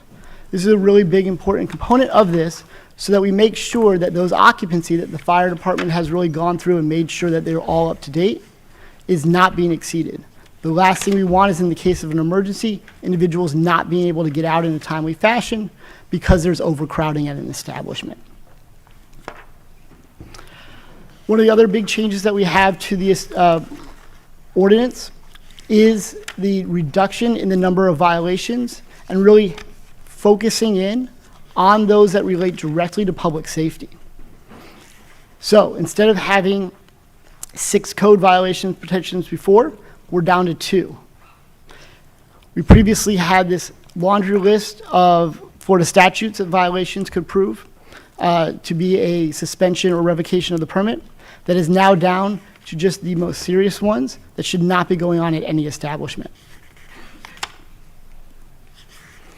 In addition to reducing the overall list of violations, we've also added in knowledge components to most of those violations.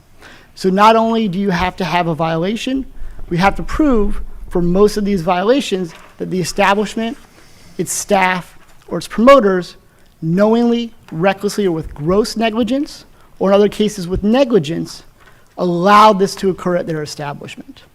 So that's really a big component. So now they can't say, well, how, I'm not supposed to know that my, patrons were going to do X, Y, Z.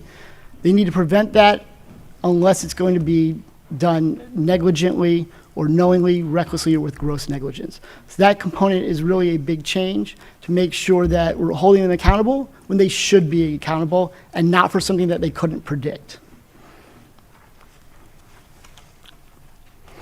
In addition to that, one of the big changes we have is that suspensions, instead of being 90 days, which we heard, or to 270 days, which we heard would shut them down entirely, suspensions are now for 30 days.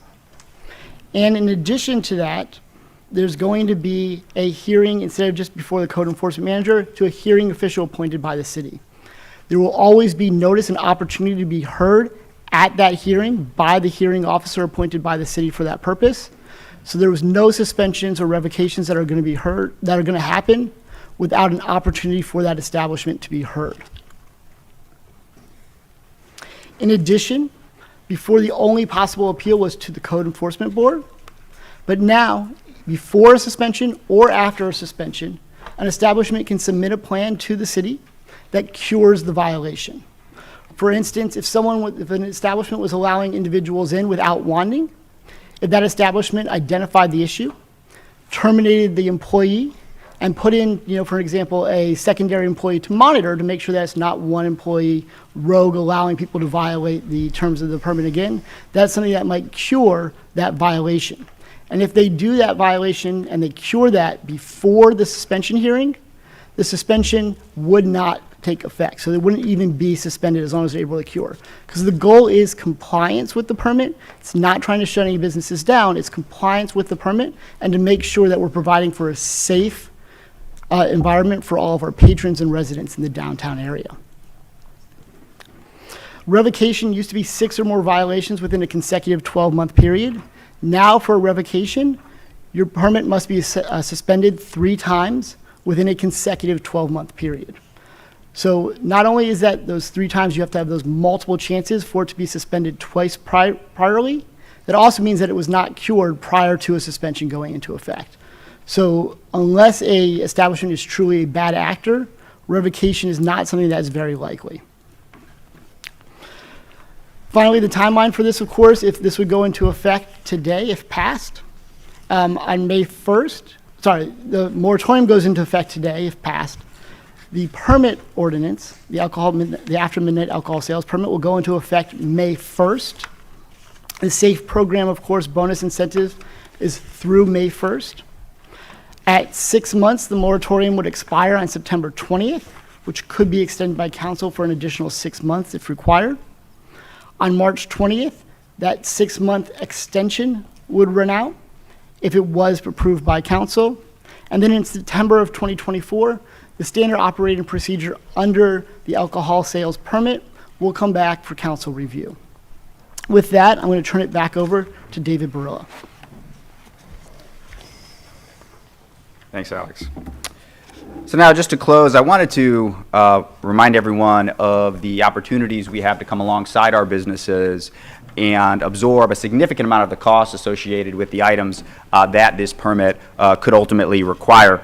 As you may recall, I mentioned it in the earlier on component. In January of 2022, Council approved the SAFE program, which allowed the CRA to ultimately fund 50% of the costs associated with venues and buildings in downtown to undertake metal detection systems, ID scanners, as well as camera enhancements. In January, this council approved enhancing that. So those changes are in effect right now today. We're still awaiting that first business to take advantage of them. But right now, based on the enhancements, we have changed that from $10,000 of funding that was available per business. We've doubled it to $20,000 of funding that is available per business until the requirement ultimately would come into effect. In addition to that, we've changed the match, or you all approved changing the match from 50% to 80%. So assuming that all of the costs associated with coming to compliance were less than $20,000, the CRA could fund 80% of those costs for those items. After that May 1st date, the 80% match would remain, but the available funding would just decrease to the initial $10,000 per business. I also just wanted to take a minute to highlight a number of the other initiatives that your staff is working on right now in downtown, as I know that came up during the last meeting. So just today, there was a fairly extensive amendment to our facade program. So I'm happy to say that now at least our historic buildings in our core areas and our other buildings in our core areas are available to receive up to $200,000 or even $300,000 in funding from the CRA to really start to make large improvements of the areas that we all call essential to our downtown. Just on the 10th of this month, so 10 days ago, we launched the new ambassador team in DTO. So they're out in the streets in blue shirts with an extensive amount of training. As you'll recall, they're all now cross-trained, and we're looking at an opportunity to move them right into the core of the Church Street area to a more focal space at 54 West Church Street. We continue to clean up downtown. If you've walked downtown recently, you've probably noticed that the tree hoops that are around all our trees are gone, providing a lot more of a clean and sleek look. We had a pressure washing team going throughout downtown, extensively pressure washing the core. And you may have also noticed some new tree plantings along Pine and Court. And under construction right now is some new sidewalks right on Pine to match the ones that we installed last year. We continue to identify areas within downtown to activate. So if you're out on our St. Patrick's Day, You saw some muralists, or a muralist painting in downtown, right near the corner of 30 South Orange, that vacant lot. We'll have to be excited as to what mural will ultimately be there, but excited to unveil that in the near future. We continue to look at opportunities to partner with venues and the Dr. Phillips and Fringe for high-traffic events. As you may recall, on March 4th, we had one of those unique opportunities where every venue in downtown was activated, and we had the opportunity to activate Sunrail that day through the DDB, and we saw more than 11,000 people ride Sunrail on that day alone, which was exciting to see the energy in downtown and the amount of people taking public transit. And we continue to build events to benefit residents of the Orlando region at all hours of the day. One of these events that I'm excited to talk about is our family game night coming up on 407 Day. So make sure to take note and join us down at Lake Eola for that. So additionally to that, some things that are kind of in the hopper right now are amendments to the retail stimulus program. Though a agreement was approved today, we're looking at ways to even enhance that program similar to the way that our facade program was enhanced, so we can continue to attract more quality retail, restaurants, and destination-based retail to downtown. In that context, we're focusing our recruitment efforts on those destination-oriented experiences that really will drive foot traffic to downtown at all hours of the day, kind of like Orlando Clued Up, which hosts family-style scavenger hunts in downtown right now. We're looking at amending the special events program. That's a program that we have to encourage special events in downtown and conventions to come to downtown, and enhance that to really get more national and potentially international style conventions within the downtown area. Working with our property owners at leasing ground floor spaces with things that are opening up, like the new Lobster Roll right on the corner of Central, across the street from the Taco Bell, Central and Orange. And what I'm excited to talk about is a parking and valet program that the DDB will actually be considering later this week that will make accessing downtown that much easier for people who want to patronize downtown during those early evening hours. So what that would look like is people who want to patronize restaurants somewhere between 5:30 and 9 p.m. Would potentially be able to get complimentary valet as long as they patronize one of our restaurants, enhancing the accessibility of those patrons to downtown's establishments and making those businesses more viable. In addition to having parking codes similar to the way we had in COVID, where you can come downtown, put in a special code in our meters, and have that parking be complimentary to either patronize some of the parks or other business establishments that we have. And obviously, Project DTO 2.0, which is a fully revamp of our downtown's public space, not only creating exemplary gateways, especially on our southern and northern end, but also redefining the right-of-way space and sidewalks that we have, the way we access our businesses, and the transportation and mobility options that we have in downtown. So we covered a lot, so just in summary, I wanted to highlight some of the major changes that Alex spoke to. And these kind of target three specific areas that I started with, that we heard from businesses as were their areas of highest concern. First of which, the extra duty law enforcement requirement.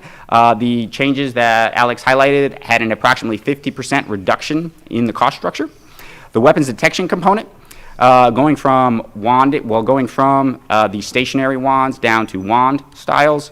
And then finally the permit structure, with focus on permit violations, and reduce those by approximately 55%, focusing on safety. Created a tiered violation system, simplified the suspension structure, which he mentioned, as well as created the opportunity to cure violations and added the third-party hearing officer review. And that's all I have, Mayor. Thank you, David. Okay, I'll open it up for questions, not for discussion or debate, but just if you have questions of David or Chief or Alex. Commissioner Sheehan. Thank you, Mayor. I had a couple of questions for Alex. Under the suspension or revocation of permit, I noticed that kidnapping, custody, human trafficking, and related offenses was removed, as well as prostitution. And that actually was a concern that some of my neighborhood people did bring up, that they're getting approached. I mean, these are ladies. These aren't even anything to approach a prostitute, but they're being approached for prostitution, and they're concerned that that's part of human trafficking. I was wondering why we took that out, when that's been a concern that I've heard from people who used to frequent downtown, who actually are constituents of mine. So I'm wondering why we took that out, because I think that prostitution and human trafficking are a big deal. Sure. So we took it out specifically, so anyone who's trying to take someone for human trafficking, committing assault or battery on them would still be covered under that assault or battery. And we also left in the sexual battery violations. So with those violations still in there, we didn't want to have things that were surplusage. So those additional violations should be covered by the conduct being committed, being an assault, battery, or a sexual battery. But if there's prostitution occurring at an event, at a venue, that would not trip an offense? That would not necessarily trip an offense if there was prostitution committing. That is not something that we've seen being a specific problem at these venues downtown. So we wanted to narrow the focus to identify the problems that we have seen downtown. If that was a problem, that's something that could always be added in later, but we have not seen that, so we wanted to narrowly focus on the things that we've seen to be a problem downtown. Well, as a woman, and who has friends who are women, who have been approached for prostitution in downtown, I do think it's a problem. So I think that's something that we might need to look to add. Sure. Thank you. Okay, Commissioner Gray, then Commissioner Barnes, and Commissioner Hill. Yeah, Al, well, maybe David can handle this one. Just a quick question about the economics. If I'm looking at the two charts, the original cost, just talking security only, and I think we have 4 different levels originally. Do we know what the breakdown of the levels are, the number of clubs? I think we've all kind of agreed it's plus or minus 100 clubs. How many of those are level 1, 2, 3? Do we know? Alex actually may have that information. Sure. So of the highest level, the level 3, there's only 5 establishments. There's 2 establishments at the level 2 requirement, and all the other establishments in here would be the level 1 requirement. So that's about 40 establishments roughly. Thank you. While you're there, you can probably answer. So here's the question. The original cost, and let's stay with level 1 because they're the ones that are hurt the most because they have less patrons. We originally said one officer for $265 would be the cost to the establishment. Is that the screen you put up? So that's the new cost under the current proposal. Oh, okay. Approximately $265 per weekend night. You're right. Originally it was $540, but let's take that at $265. At a minimum, if they had 125 folks, which would be the most onerous, right? If they have more, it's cheaper. If I'm doing the math right, that's a little over $2 a patron. They're contributing towards security. Sure. So is that? I want to make sure I'm reading the chart right. So it would be about $2, and I don't have the math on that, so I would trust your math on that, Commissioner. Well, I can help you. 265 divided by 125 is $2.12. Sure. Give or take. Yep. So I trust your math on that, Commissioner. But I mean, I guess because of the focus groups you had, they felt like the original cost, which again, for a guy that did the math, $3.50 a person was too much, so we went down to $2.12. Sure. So we went down, we looked at the numbers, looked at where we could draw those the lines and how we could reduce it by going from 6 hours to 5 hours, and that's where it came out to. Okay. Hardly seems onerous, but perhaps it is. Okay, that's all I had, Mayor. Thank you. Okay, Commissioner Burns. Yes, thank you, Mayor. Question for Chief. You mentioned that there were, on any given night, 64 on-duty police officers, correct, with those 3 teams that you mentioned? So there's, you're talking about just the on-duty, before the off-duty? Before the off-duty, yeah. Before the off-duties, there's probably 30 officers who are on duty. You have two bike squads, and then you have usually attack squad, 1 or 2 squads, depending on what night it is, and then the drug unit's there. So probably about 40 to 50 officers. Okay, and that's excluding the supervision and everything. You're just talking about the officers. The officers, yes. Right. And now we're moving. So previous to this ordinance, we had an additional 40. Is that correct? And now you have 30 officers who are downtown off duty, and that's what the ordinance is looking at. The 30 officers we need that are separate from the officers who are just on duty. These are officers that come in and basically work the off duty, and they basically handle all the street corners in front of the clubs, all that kind of stuff to free up the other officers to do proactive work. Okay. All right. Thank you. And my next question is for Attorney Cardin. When you mentioned the process for submitting a cure for any violation, who makes that determination that cure is adequate and moves that process forward? Yeah, so initially the hearing officer should make that determination. So the idea would be for the establishment to submit that prior to their hearing, and the hearing officer would make that determination At the hearing? at the hearing. Okay. Commissioner Thank Hill. Sorry, Commissioner Burr. Commissioner Hill. Thank you, Mayor. I guess these might be for Chief. I have a few questions. So you mentioned the 5 million plus. Now, when I recalled previously, prior meetings, it was stated that the CRA is spending 3 million. Is that correct? And that's what we're trying to remedy? Just wait. It's about 2.1 million that the About CRA 2 right now, about $40,000 a weekend in cost. So if you analyze 2.1 that, million. correct. So basically, OPD is spending 3 million. And that's what's budgeted through our general budget, Chief?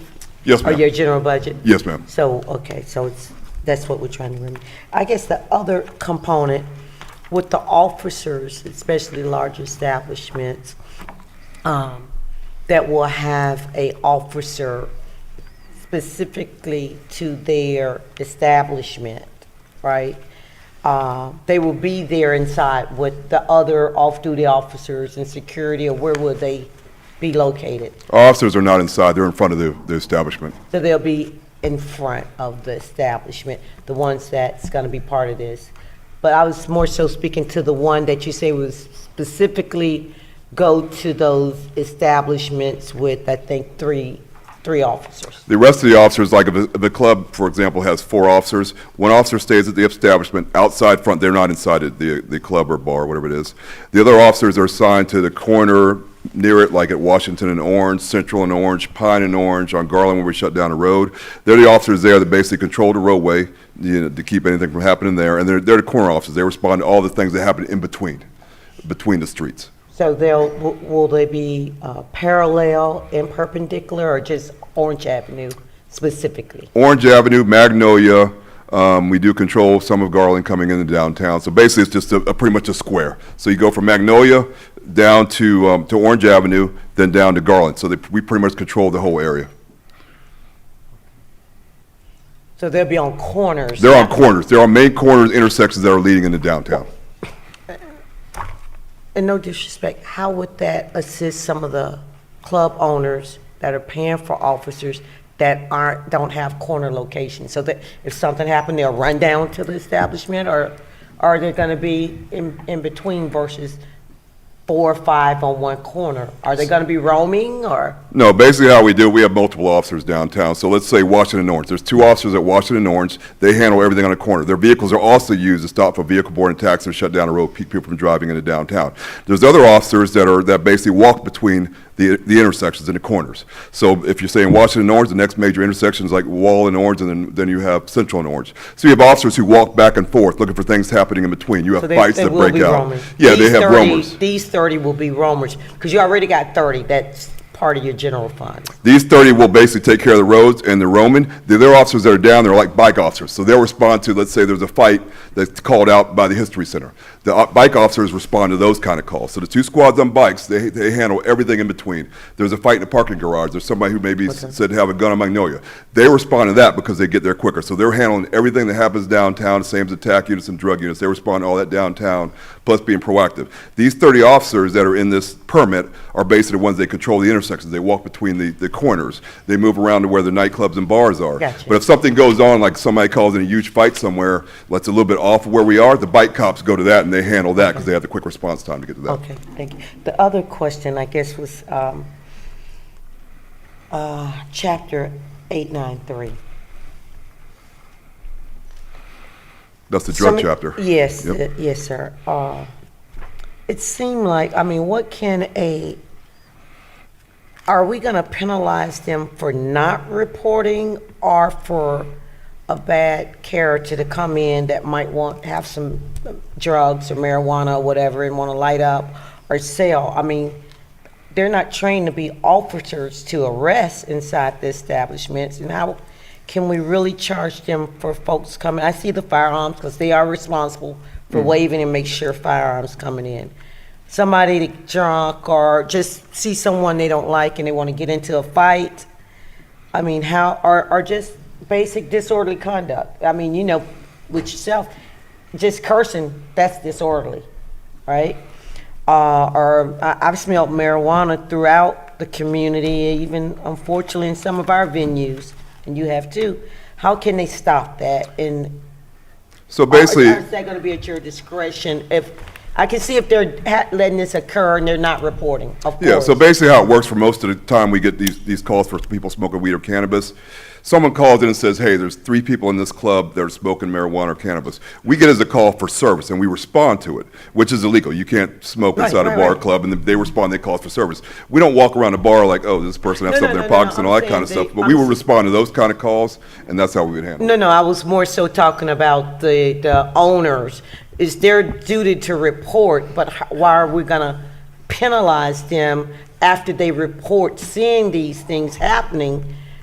Because you can't stop an individual from coming in and making a poor choice, but it is their responsibility to report it. So once they report it, are we dinging them? So, Commissioner, no. We specifically heard that concern, so we added in language to the ordinance where if they call and report it, because we have to show that they're being negligent. So if they call in and report it, that's going to be a prima facie evidence that they were not negligent. So that really goes to show, now theoretically they could be negligent in some way if they were, you know, doing whatever, it's possible. But if they call and report it, it's prima facie evidence that they were not negligent. Okay, that's my only concern. All right, thank you. Commissioner Stewart, then Commissioner Sheehan. Thank you, Mayor. Alex, while you're there, Just trying to escape. enforcement is a concern of mine. We don't have a very good history of enforcing code enforcement for people who have vacation rentals. So when you look at enforcement, step me through the steps of somebody who's got enforcement, because it appears that there is a moment in time when they go to an appeal and there's an opportunity for continued violations that occur in this appeal time.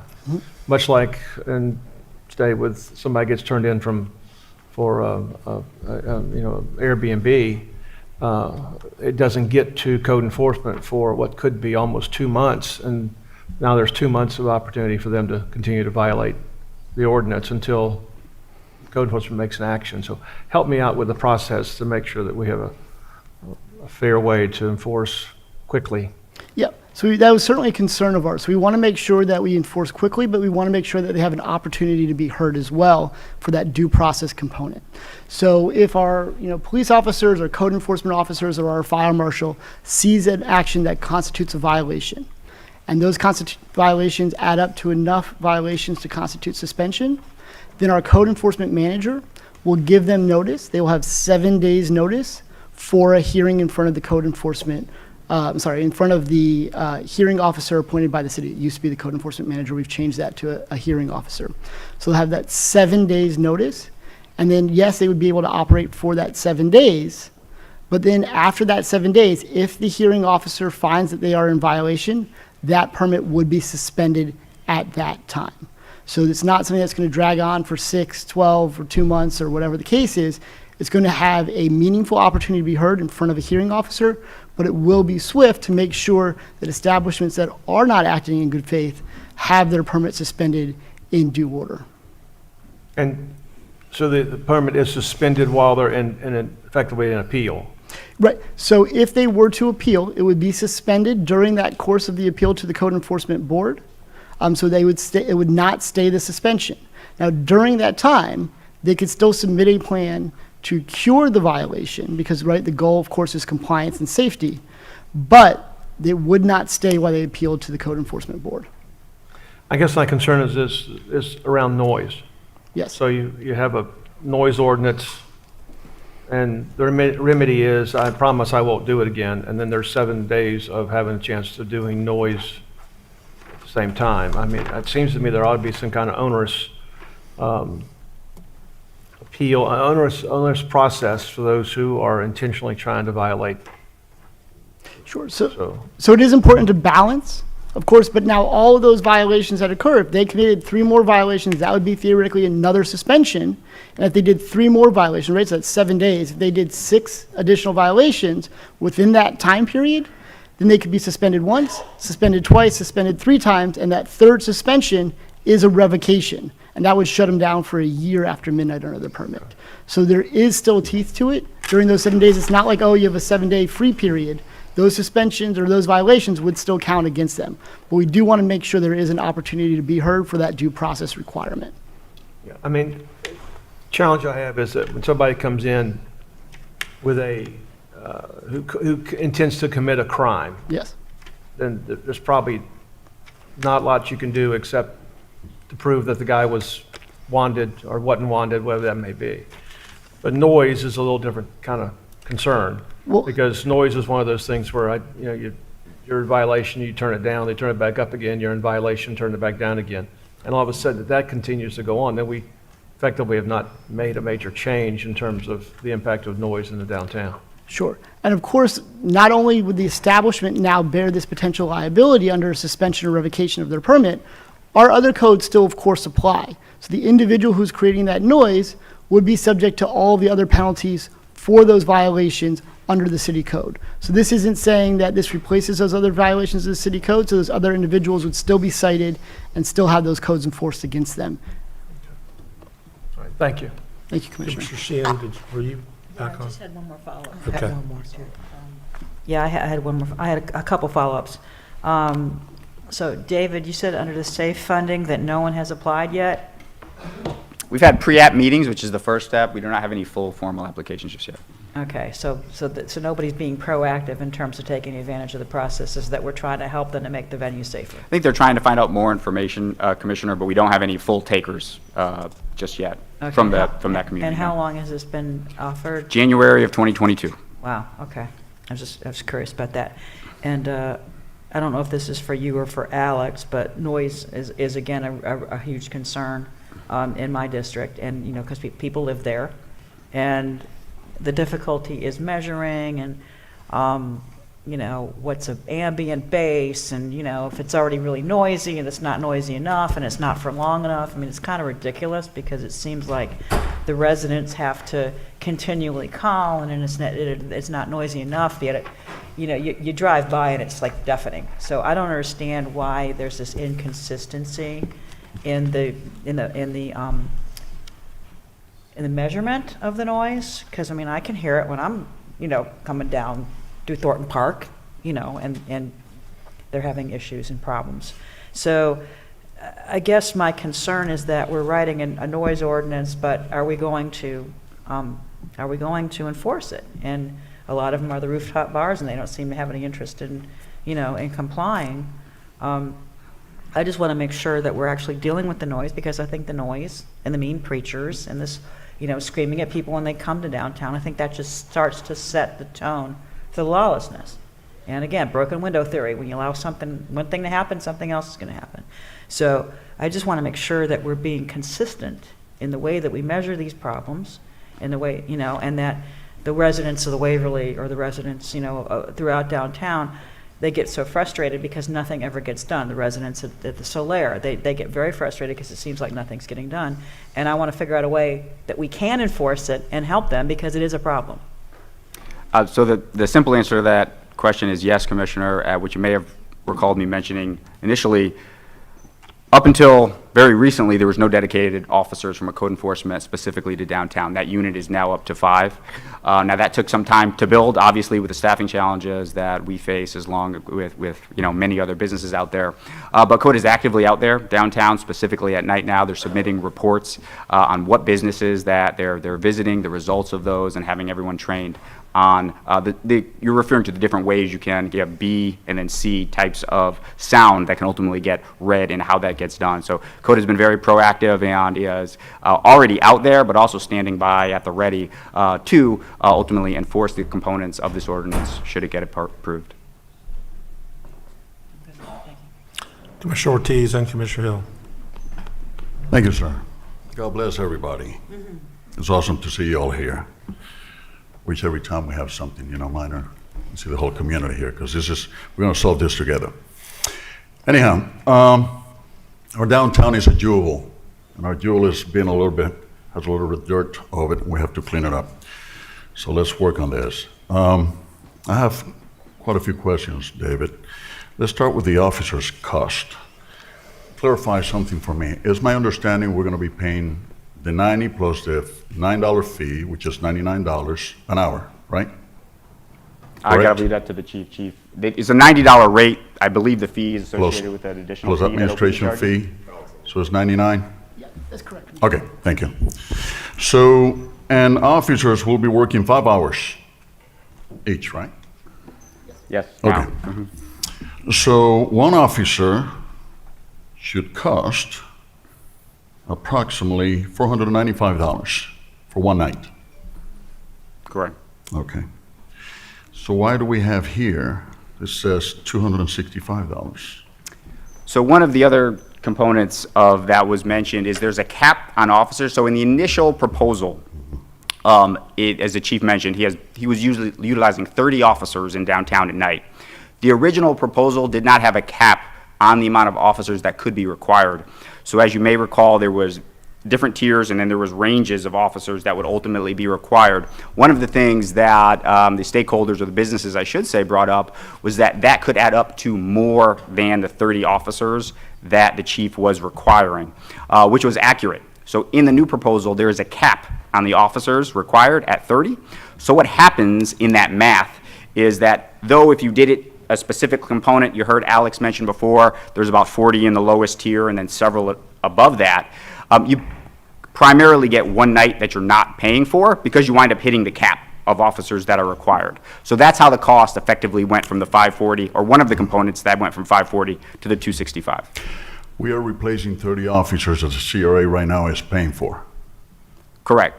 So that's approximately at $99 an officer, 5 hours a night, 30 officers for 3 days for 52 weeks is approximately $2,316,600, $2,316,600. All right. So what you're explaining there, I don't see how we dropped from 495 to 265 with a cap or not with a cap, because you're going to have 30 officers a night. Correct. And $99 an hour. $90 an hour for the rate of the officer plus the administration fee that you're mentioning. So this doesn't make any sense. This doesn't. Commissioner, Sure. with the rotation, how many bars are there total? About 47. And then there were some that have 3, so. Correct. You get to, what, Mayor, 60 officers? Mayor, I'm going to get to that. Okay, I just want to tell you though, Commissioner, if you use the straight formula, there would be 60 or 65 officers, but we're only going to have 30. So that means on some nights, every bar will rotate through and not have to pay for an officer. But that's what I'm getting at, because when I talk to the staff, we talk about 30 officers. We didn't talk about anything else. So either the information that's been given to us is wrong, or you guys are making decisions without letting us know what's going on, and we need to go ahead and get to the nitty-gritty on this. Is it 30 officers, or is it more than 30 officers that we're going to have at night? It's 30 officers. Okay. Those of you that don't know me, I used to be an accountant and a police officer on top of that. So, and I'm not very fond of bars and clubs. I'd rather see restaurants, cafes, and retail, but we need to be ethical and transparent, and we're going to do so. So, I'm figuring out, first of all, that the other thing I want to talk about is we are including only 47 places out of the 80 that we have on the list, because the other 33 don't pass the threshold of 125, is my understanding. However, I asked for a report from the police department in terms of incidents, and we have quite a few of these places that have under 125 that are creating more issues than the ones that are over 35. So how do we account for that? How we handle that?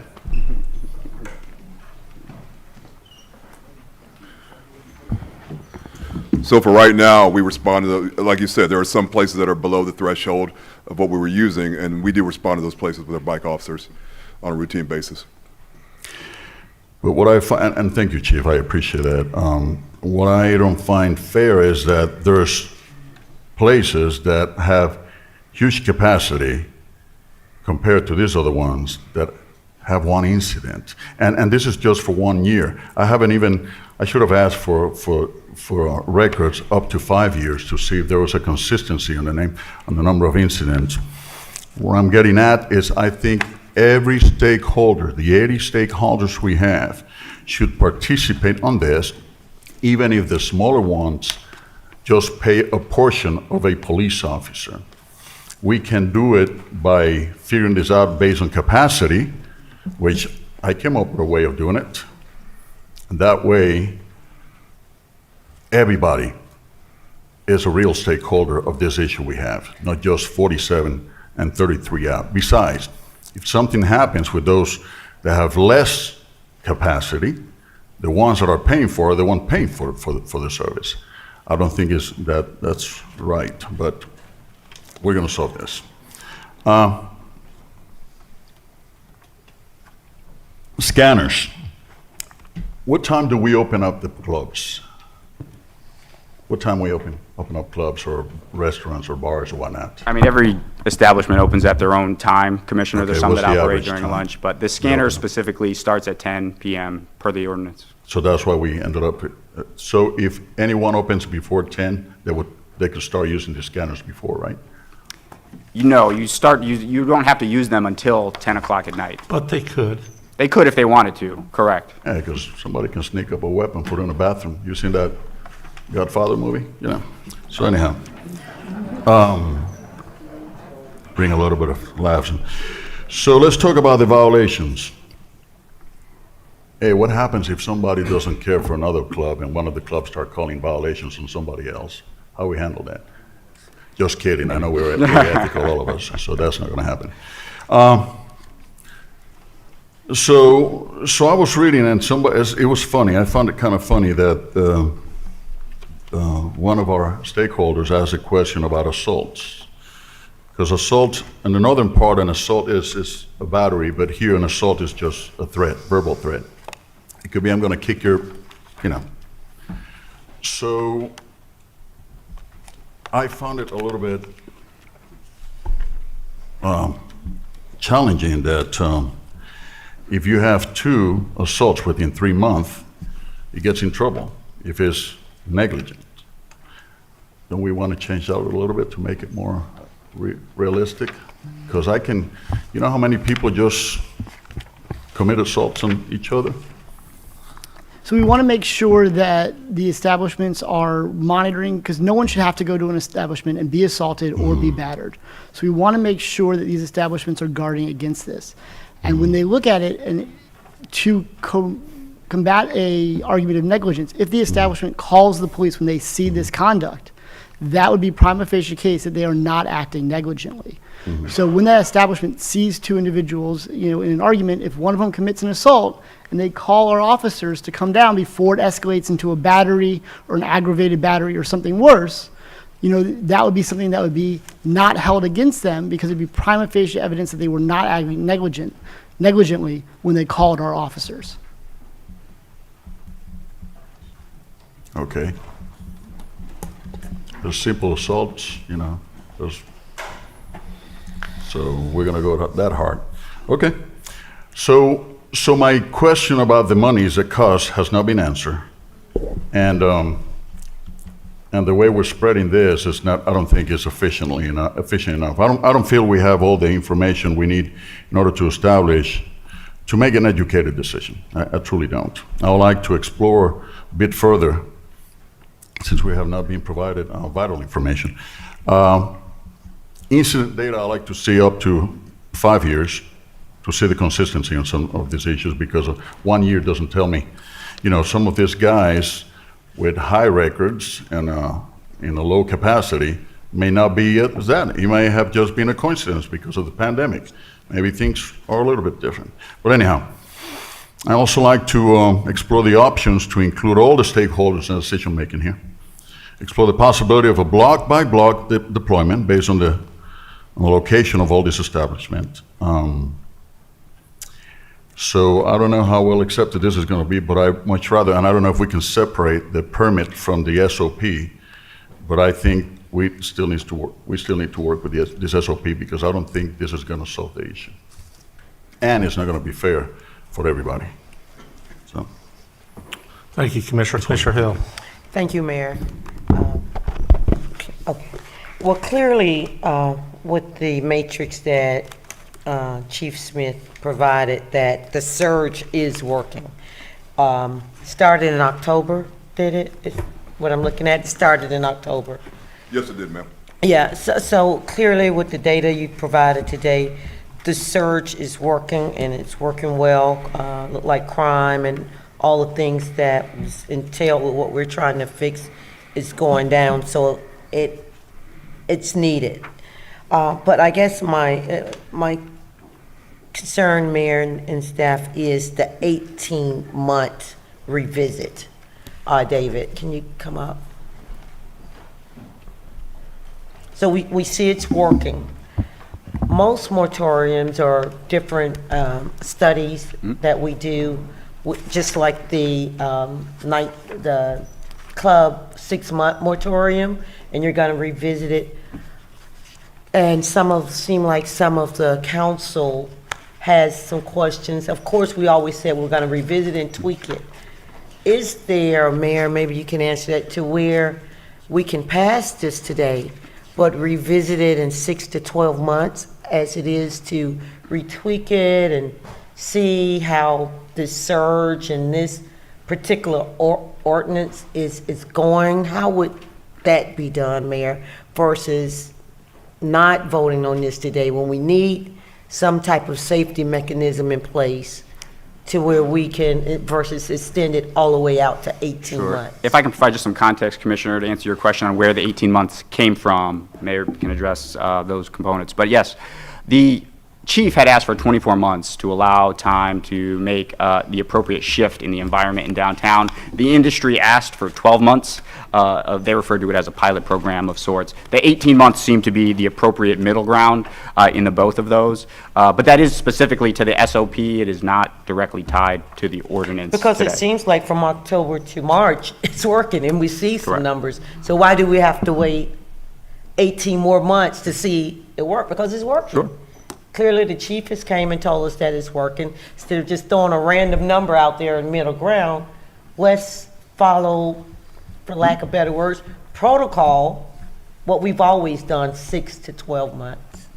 Because that will also probably help with some of the financial hardship that some of the smaller and larger clubs are talking about if we revisit it. And if we need more officers, let's bring on more officers.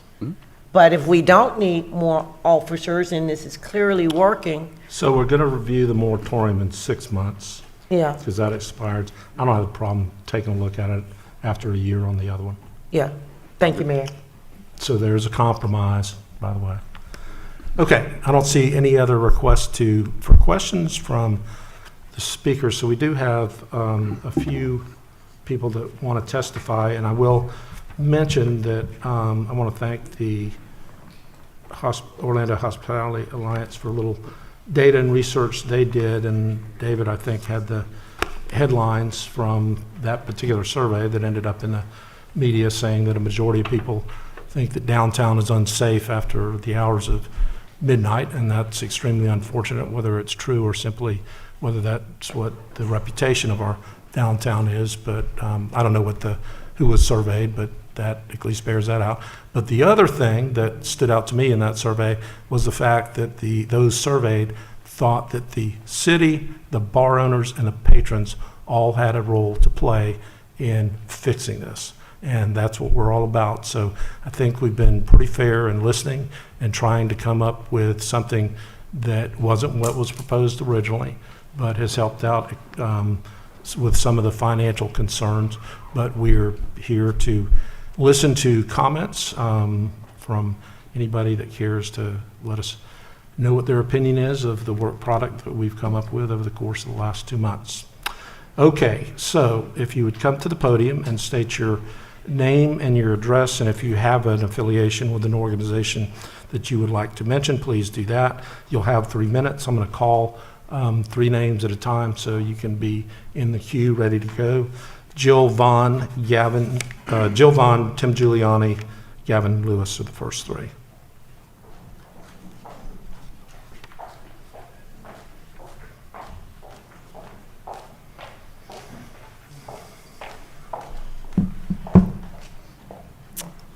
Jill Vaughn, 333 South Garland Avenue, Orlando, Florida. Good afternoon, Mayor Dyer and the City Council Commissioners. Thank you for your strong advocacy for the improvement of safety in downtown Orlando. I am Jill Vaughn, the President and CEO of the Downtown Orlando Partnership. The Downtown Orlando Partnership is committed to collaboratively working together with the Orlando City Council, community leaders, key stakeholders, and downtown businesses for the overall betterment and economic growth of downtown Orlando.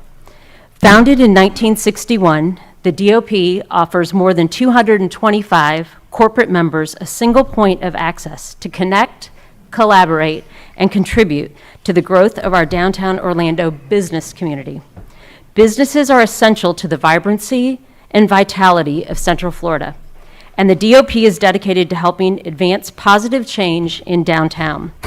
From February 22nd to March 8th, 2023, and under the direction of the DOP Board of Directors, the Downtown Orlando Partnership released a comprehensive business assessment. The goal of the survey was to collect meaningful, holistic data from our business community to be used as a guide for strategic, private, and public partnership and policy. Over 300 stakeholders participated in the DOP business assessment. 34% of the participants in the survey were business owners, and 18% were executives, presidents, CEOs, SVPs, EVPs, VPs, and principals. The majority of participants were businesses employees who are downtown Orlando from 6 a.m. to 6 p.m. on weekdays. The DOP Business Assessment Survey results show that 70% of the respondents support a temporary moratorium on new nightclub and bar licenses, Orlando City Council Ordinance 202278. And 72% of the respondents support the implementation of the after midnight alcohol sales permit, Orlando City Council Ordinance 20238. This data reflects a strong desire by the business community to increase safety and security in our downtown area, both during the day and at night. The proposed moratorium is an important step to improving safety in downtown and promoting a more diverse business mix. The DOP encourages the Orlando City Council to take action and implement measures to help create a safer environment and a more vibrant economy for all. Based on the DOP business assessment results, we urge the Orlando City Council to take action to impose a temporary moratorium on new nightclub and bar licenses in downtown Orlando, and also vote to implement the afternoon midnight alcohol sales permit. On behalf of the DOP, we appreciate all that you do for our downtown Orlando community. We fully support the implementation of both of these proposed ordinances today. Thank you for your time. Okay, Tim Giuliani, then Gavin Lewis, and then Dominique Greco. Thank you, Mayor. Good afternoon. My name is Tim Giuliani. I have the honor of serving as President and CEO of the Orlando Economic Partnership, and we're charged with growing the diversity of the economy and driving investment into our entire region. I'm here to speak in support of the ordinances today. We all know the vibrancy of downtown is critical to our region's economic development, as it serves as an engine and an identity for us. And the partnership's also proud to have our offices just a few blocks away, right in the heart of the city. However, in the work to bring in companies, developers, and workers back to downtown Orlando, it's become abundantly clear that a lack of retail and dining options and safety have been impediments to growth. We've heard people don't feel safe in downtown after the sun goes down. City data indicates that these fears are justified as incidents of violent crime downtown are concentrated at night, primarily, as we've heard, between midnight and 4. And people should feel safe as they congregate, no matter what time of day it is. The recent surge in crime has depressed the viability of our downtown as a safe and inviting community. Now, I can attest to you firsthand, as the partnership tries to drive investment into downtown in the form of new developments, company headquarters, businesses are hesitate to relocate downtown. We believe in the power of partnerships and working together to a common goal. And we believe there's an ideal mix where nightlife can act as a catalyst for economic growth, but that is not the current state of downtown. And I want to thank the staff for working with the community stakeholders over the previous months to arrive at a solution that's being presented today. And I'm confident that these steps will help ensure downtown is safer, it's more vibrant neighborhood that's going to support all types of small businesses, and is going to attract that young and skilled workforce we need for more companies to call downtown home. Thank you. Thank you. Gavin Lewis, Dominique Greco, Greg Reynolds.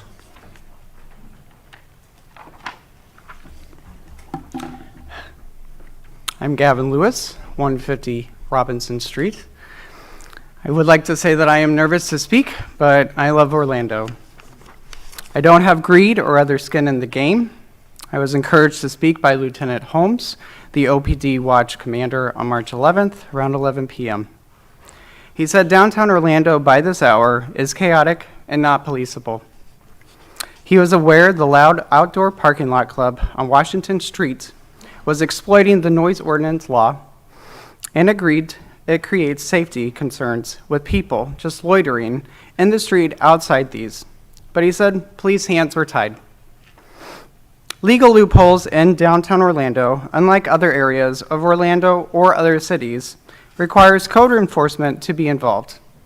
The ordinances commissioners passed have loopholes are not being enforced, to which then creates a snowball effect.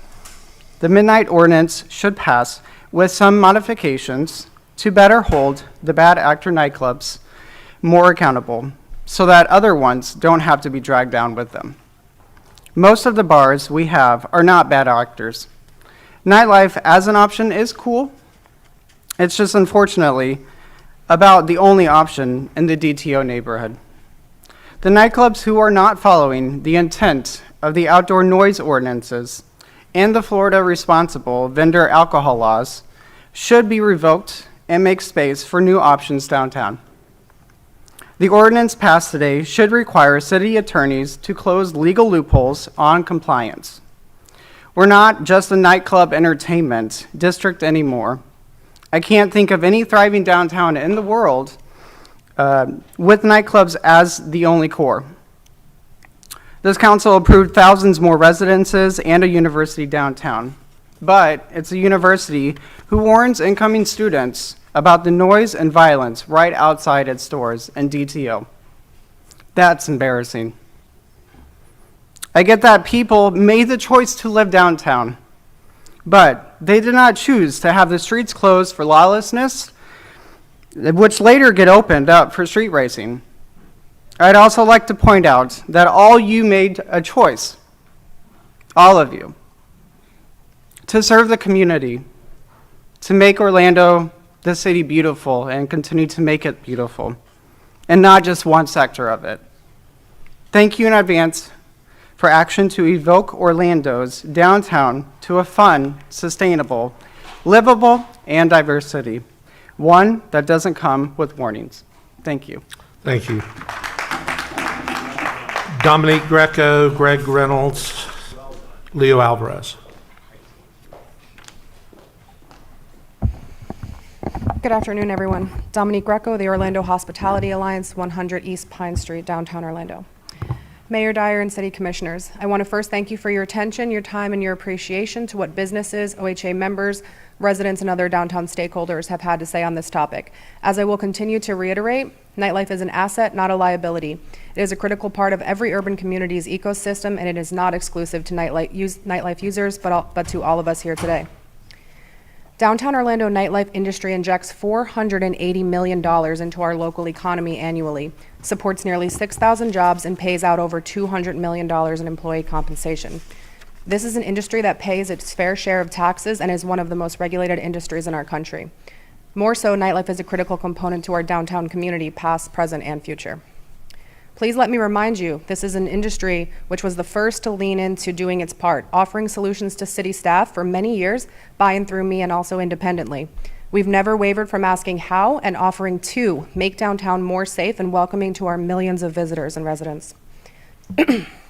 What you are about to vote on today is a direct result of your community organizing and asking the tough questions, offering solutions, briefing commissioners, participating in surveys, attending public meetings, and having a watchful eye on the media tune in. While many elements of the after midnight alcohol sales permit have been updated over the last 8 weeks, I want to point out 3 key areas that still need your attention. First, while the ordinance is touted as a short-term solution, the city should make a clear declaration on their role in the next steps of finding and supporting a long-term safety solution for the downtown entertainment area. Whether that be a surtax or the development of a business improvement district, we as a community and tax-paying and law-abiding residents and business owners need to know where the city stands on truly delivering a sustainable, long-term, and economically viable plan that removes full financial responsibility away from a select group of small business owners. After all, public safety is government's primary function. Secondly, the city needs to create or hire an independent body to audit and report on the established SOPs, their outcomes and progress as it relates to the ordinance.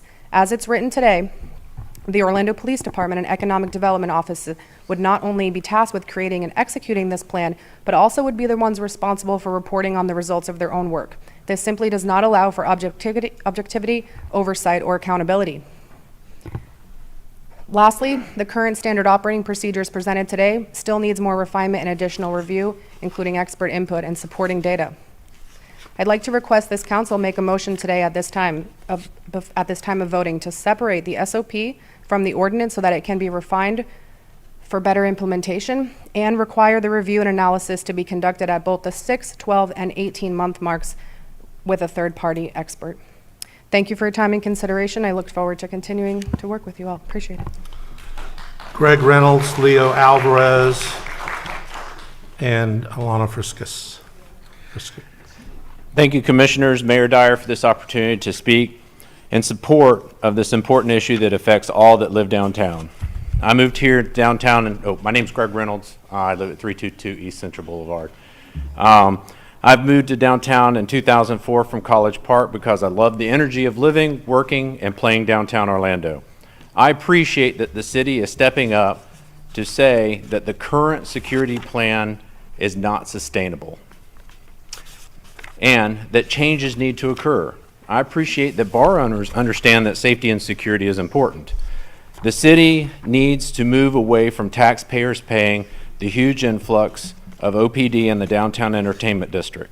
Taxpayers deserve the same treatment whether they live in the outskirts of the city or the city center. OPD should be spread somewhat the same across all taxpayers. When extra security is needed, whoever is causing that influx should pay for that extra coverage. I manage a downtown property, and we invited a community forum of the downtown to talk about safety and security. Commissioner Sheehan attended that, and I appreciate her attendance. I would like to say she got an earful about how people feel unsafe about walking and running downtown. I applaud that the city is taking past proactive security measures. I applaud that the city is making proactive recommendations, moving forward with continued enhanced security measures. This is all about security of our downtown neighborhood. From my perspective as a city resident and as a taxpayer, proposed city code passed is a common sense test. I truly believe that the city is doing their best to establish a good city code. I would hope that it would be modified through time if it is found to be a high burden on the downtown establishments. Establishments need to be proactive, yet they need to make money. I support the proposed code and hope that it goes into effect.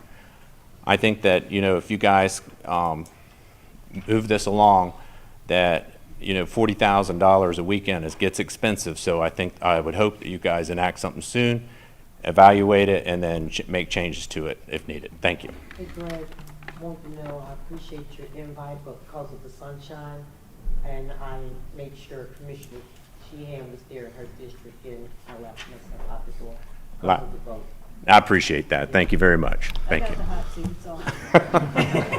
Okay, Leo Alvarez, Alana Friskus, and Jeff Deary.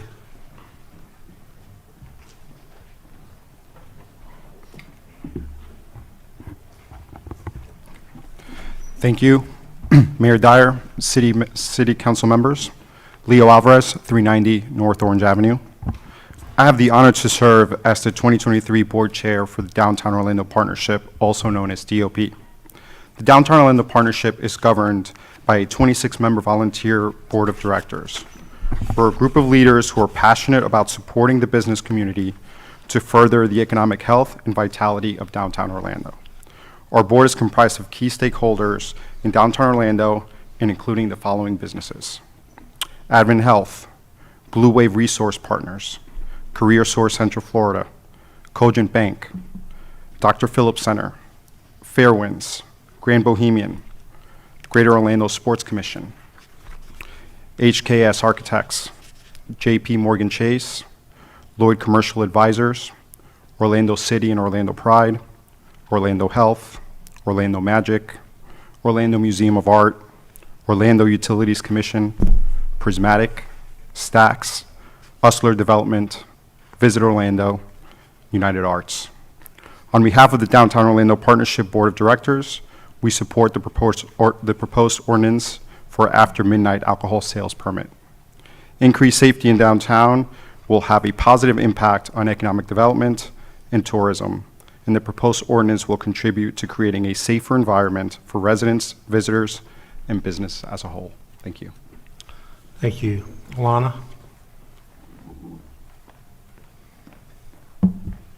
Good afternoon, Alana Friskus, 54 West Church Street, Unit 201. Mayor Dyer, Commissioners, I come before you today to speak of the City of Orlando's plan to improve late-night safety measures in our downtown core. I am the Executive Director of a nonprofit theater downtown called Fringe Art Space, which opened January of this year. We are excited and proud to establish ourselves on Church Street.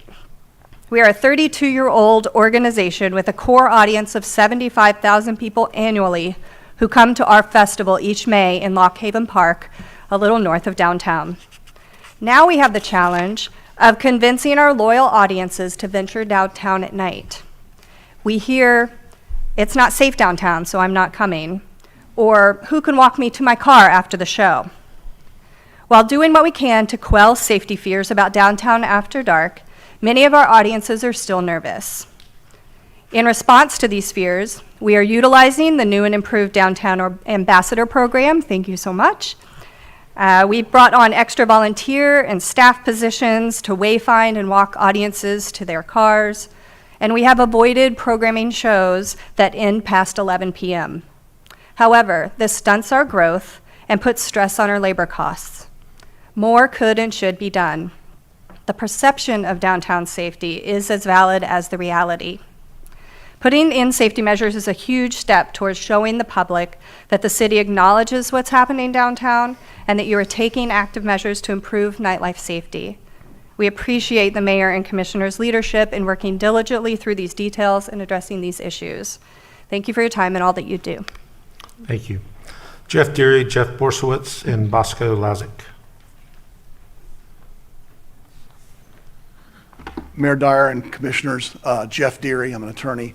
My business address is 329 North Park Avenue in Winter Park, Florida. And I'm here on behalf of SMK Properties, a downtown property owner that operates in a number of establishments. Selling bacon and eggs after midnight is one of the core business principles of Waffle House. It's what they do. Likewise, for downtown establishment owners, selling alcohol between midnight and 2 is a essential part of their business. And you've heard that from the workshops. You've heard that from the people that are boots on the ground. I'm concerned, and I raised the issue that if the ordinance passes as proposed, the after midnight ordinance, that the establishment owners will have no choice but to challenge the ordinance on a constitutional basis.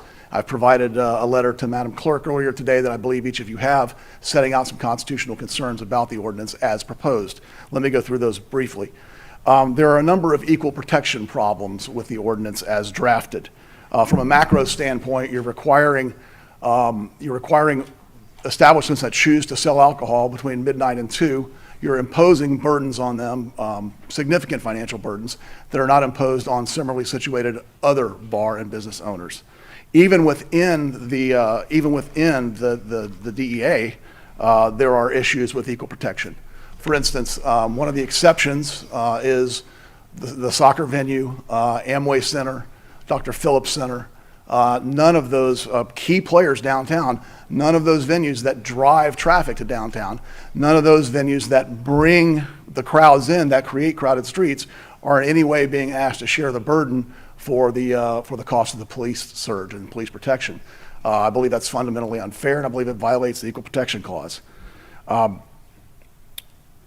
In addition, it's something fundamentally flawed about requiring an establishment owner to pay for a police person on their own sidewalk, with the understanding then that that police officer can be deployed anywhere within the downtown area at the discretion of the chief of police. That sounds to me as something that's fundamentally unfair and treats similarly situated business owners differently.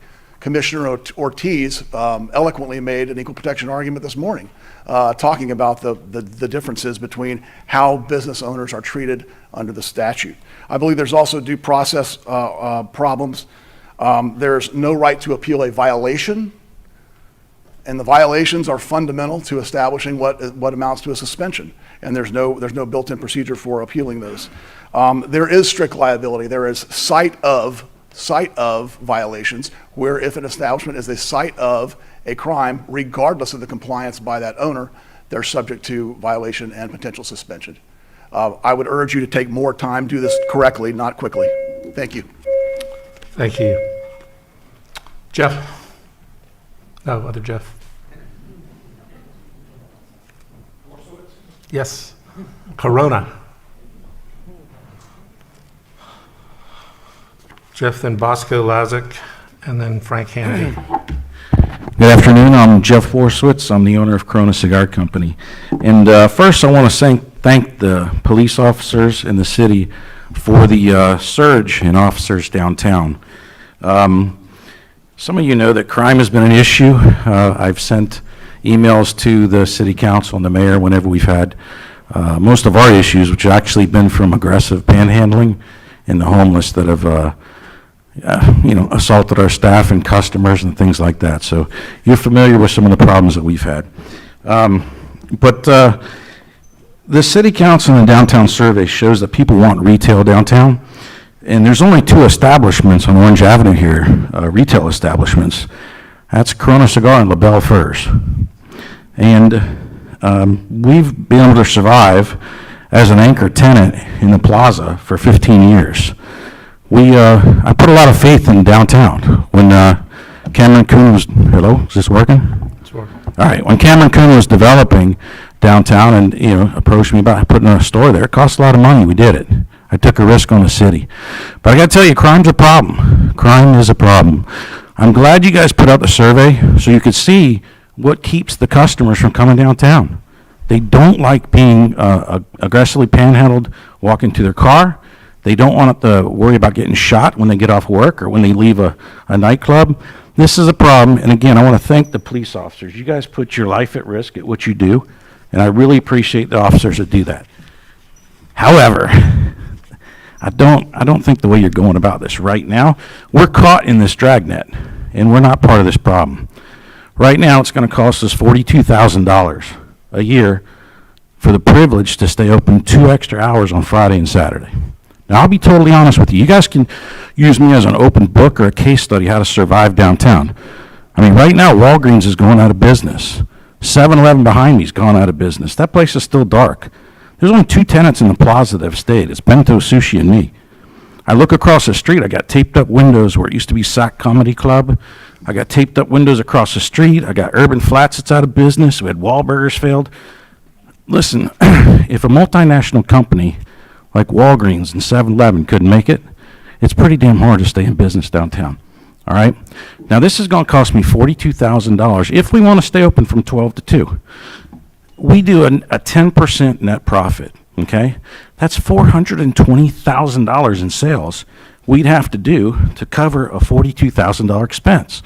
So what I'm asking the city, you said you want retail. We know we're not part of the problem. You can look on that chart. The cops aren't coming to our place. Matter of fact, we're the diverse community meeting place where people get to sit around, talk, men and women, act like grown adults, and actually can have differences of opinions without threatening to pull out guns. All right, my time's up. Listen, I think you should get an amendment for anybody that has 51% or more retail. They should not be covered under this. Or have the fire department look at the space, look at how much space you've got for retail versus bar, and come up with a solution here, because we shouldn't be part of this. Thank you. Thank you. Bosco Lazick, Frank Hamby, Dennis Wells. Mr. Mayor, Commissioners, my name is Bosco Lazick. I'm part of the Wall Street Group. We own 4 restaurants and bars on the south side of Wall Street. Fiction, Wall Street Cantina, Waitiki, and Monkey Bar. As an entrepreneur, you're always fearful of government regulations. And when I first read this, I was a little bit concerned.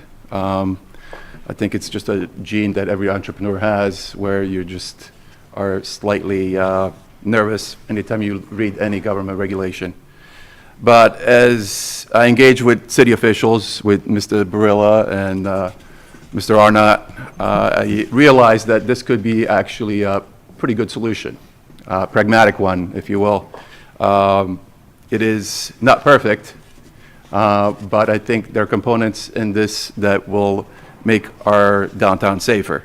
Our places in downtown, our restaurants, and the Wall Street in general, just started turning a corner. I think you're aware of every time anything happens downtown, Wall Street sign is always part of it. This happened on near or at Wall Street, and we usually don't have anything to do with it, which is unfortunate.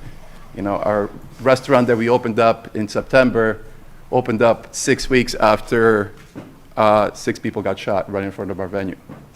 So, as an entrepreneur, you always kind of assess the risks, and you try to figure out what is the best way to succeed, and you can never plan for 6 people getting shot in front of your place before you open up. But fortunately enough, you know, after 8 months or so, we're turning the corner. You know, our brunches are great. You know, people love coming downtown. A little easier during the day still. At night, it's still a battle where we're trying to get people down to our dinners. Our concerts on the street, actually our last concert, we almost broke even, which is a huge success if you know how bad our first concert was. So we're moving in the right direction for sure. At the same time, there's a lot of concerning data out there, and from the chief and letting us know how many guns are being confiscated every weekend, which is on average at least 10 guns every weekend. It's a problem that is not solved yet, and we cannot take our foot off the pedal. We probably need to make sure that we actually speed things up a little bit. If another shooting happens, that would be an existential threat for my business. I don't think we could survive it. We fought hard. We invested a lot of marketing dollars to bringing people back. And after 8 months... Go ahead, Bosco. Take up another 30 seconds. We need to do something. We can't afford to do nothing. So I do approve with these 2 ordinances. Thank you. Okay, Frank Hamby, Dennis Wells, John Sanfilippo. Good afternoon, Mayor and Commissioners. My name's Frank Hamby, 907 Old England Avenue. My wife and I own property in downtown Orlando, which includes the Beecham Theater. Over the last few years, I've gone to dozens of meetings with stakeholders and city staff, and I've never heard of anyone that wasn't supportive of the city's goals to increase safety downtown. In fact, many of the details in the ordinance originated from conversations city staff and OPD had with my tenants. For 20 years, they have been using weapon detection systems, scanners, ID scanning, and they've installed video surveillance systems. Their security staff is specifically trained for nighttime venues, and they've been paying off-duty officers for over 25 years. So that is one reason they haven't applied for the grant for weapons detection systems and scanners. They already have them. In total, they spend over $2.5 million a year annually on security, which now includes equipment and a full-time employee to monitor their sound. As I said, they've been paying for off-duty since 1995. Since the first reading of the ordinance, there have been 2 stakeholder meetings. The meetings were well attended, and there were a lot of good ideas that were offered. The stakeholder meetings and the recent modifications have made the ordinance and the procedures better, but there are still numerous issues that should be addressed before it's voted on. I support a public-private partnership that helps pay for the extra OPD. In fact, probably for the last 10 years, me and my tenants have offered to pay for extra off-duty to work on the streets. But we need to look at how the calculation for police protection is going to be paid for. And why are some establishments excluded from paying something that benefits everyone? Why are certain establishments that sell alcohol excluded from paying for OPD? Why are only establishments that sell alcohol paying for police protection, even though other businesses are generating revenue in downtown? And then why are venues that are already paying for off-duty not given credit for those off-duties? Right now, the way this is structured, my tenants will have to pay for 10 off-duty officers. That's approximately $750,000 a year. And only one of those officers will be located on their site. Normally, they have 4. So to get the extra 3 so that they have 4 on their site, they would be paying over $1 million a year. Now, even if you discount that at some, maybe one less day, you're still talking about $700,000 a year in extra costs. We're all on the same team, and we all want a safe and prosperous downtown. With a little more effort and input from the stakeholders, we can get a process that is actually fair and will work for everyone. Thank you. Dennis Wills, John Sanfilippo, George Matzizos. Afternoon, Mr. Mayor. My name is Dennis Wells. I'm a lawyer representing the Beecham Entertainment Group, one of the stakeholders in this process. I just need to point out something I've heard a little bit earlier, and I'm not sure if it's a mistake or not. You've referred to the term people testifying and giving testimony. By my understanding, this is not a quasi-judicial proceeding. It is certainly not being done under the requirements. It is not. You're just Thank you. I appreciate that. Opinion. Yeah, I appreciate it. That clears it up. Thank you. Commissioner Hill pointed out, if crime is going down in this area, the question becomes, why is this ordinance necessary at this point? If this is such a good ordinance, why is it not being applied citywide? Frankly, what's going on here, I submit to the council, is that this is an overreach, or to sort of describe it, it's kind of like using previously in the original proposed one, using a sledgehammer to take care of something minor. Now, Mr. Carden and I have talked a lot, and I appreciate his submitting changes, but it's still a large hammer for a situation that we submit is not necessary at this point. You have tools already in place, and I sent each of you a letter describing those under the law to enforce and protect people on the streets of Orlando, even during the late hours. You can use all the law that's permitted by the state of Florida for the officers to enforce and protect the citizens.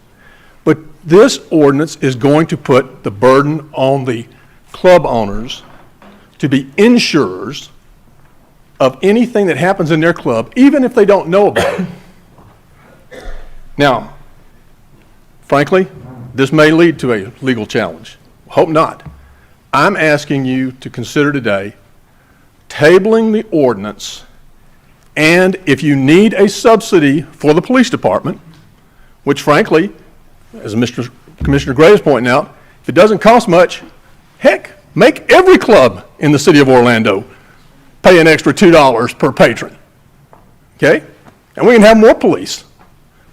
Don't pass this ordinance today. If you need a subsidy for the city of Orlando, let's go back and take a look at how the SOP or the resolution can be put in place so that all the clubs can equally participate in the cost to help defray these costs for the city. Now, eventually, it sounds like the city wants to get rid of clubs in downtown Orlando. If that's the case, and that's what you're trying to do here, then do it the right way. Go out and buy the clubs. You can market it. You can sell it to all the restaurants that want to come downtown, all the movie theaters. Don't do something that essentially is penalizing these club owners at this point for something that is not taking place in their clubs. If it's crime on the streets, take care of it there. Thank you. Okay, Dennis Wells, John Sanfilippo, and George Bitzos. Good afternoon, Mayor Dyer and City Council. My name is John Sanfilippo, owner of the Beecham Group, 46 North Orange Avenue. I'm up here today to let you know that I am in support of the spirit of the after midnight permit. I do have concerns about how and why the off-duty expenses and standards are being implemented. The last time we were here, a few commissioners asked us to come back with one voice and solutions. We have been giving solutions for years and will continue to do so. My company is one of the first ones to implement security cameras, wanding devices, and ID scanners. Unfortunately, we've been doing it for many years and we do not qualify for the SAFE program. If you'd like to change that, I'd be more than happy to resubmit my invoices. But the way the ordinance is written today has kind of put us in three different groups with three different agendas, and we no longer have one voice because of that. There is no wanding or off-duty charge for a bar with a capacity of 49 and under. You've heard there is no off-duty charge for a bar with a capacity of 124 and under. Businesses with a capacity of 125 must wand and pay for all the off-duty. That's not a bad idea. However, what is confusing is we still have not been given any statistical reason or data that shows how or why these categories were set up and the way that they are going to be determined. Maybe one of you commissioners could do us a favor and get a reason based on statistics and not just that they kind of marked out where they felt was a good spot to be. I have one liquor license for my business, which is under one roof at one location. We're an entertainment complex. The Orlando Fire Department and building for life safety requirements requires our life safety systems and our procedures to operate as one business. However, the way this ordinance is written, it does not recognize us as one business, which is conflicting. Therefore, we could be responsible for up to 10 officers per night, and we'd only get one of those officers back. We could pay up to $750,000 per year. That's 30% of the off-duty being scheduled, and I do not represent 30% of the capacity of downtown. However, bars with a capacity of under 124 people collectively represent 21% of the capacity in downtown Orlando, and they are not required to pay for any off-duty. Not long ago, sorry to bring up an unfortunate incident, we had two situations that guns were involved in downtown, one in a bar and one in a restaurant. Both of these businesses have a capacity of less than 49 people.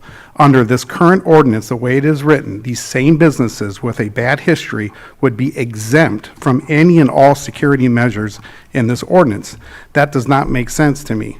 I love and truly believe we have a great downtown. We have been here for over 28 years.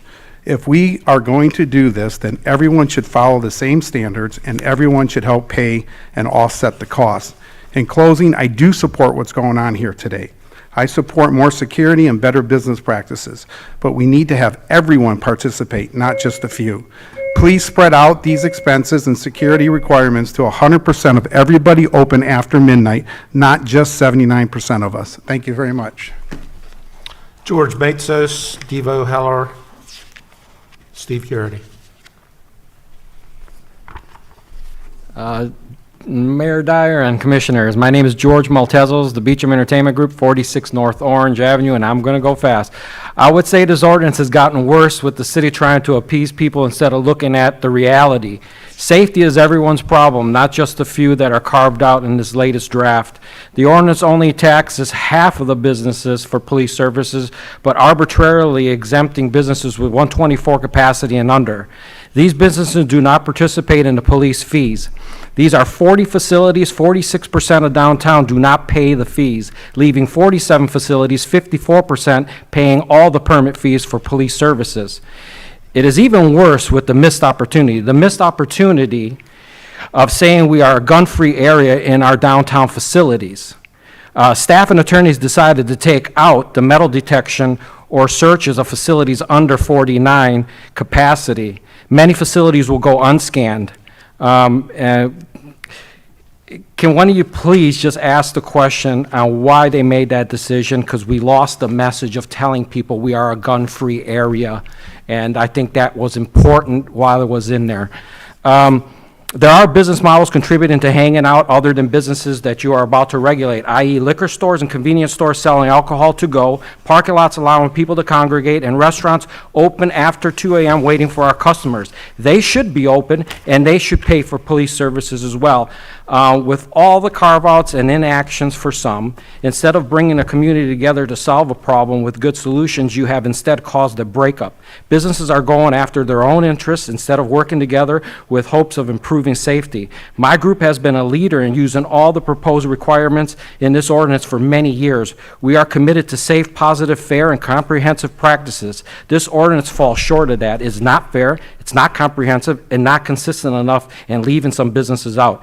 You were expecting me to be totally against this ordinance today. I support the city trying to help businesses improve their security measures. However, I oppose the ordinance as written because it is inconsistent, vague, gives too much power to city over private enterprises, and is not going to be equally applied to all those who have obtained a 12 a.m. and 2 a.m. permit. I ask you to hold this ordinance back, however ways you do it.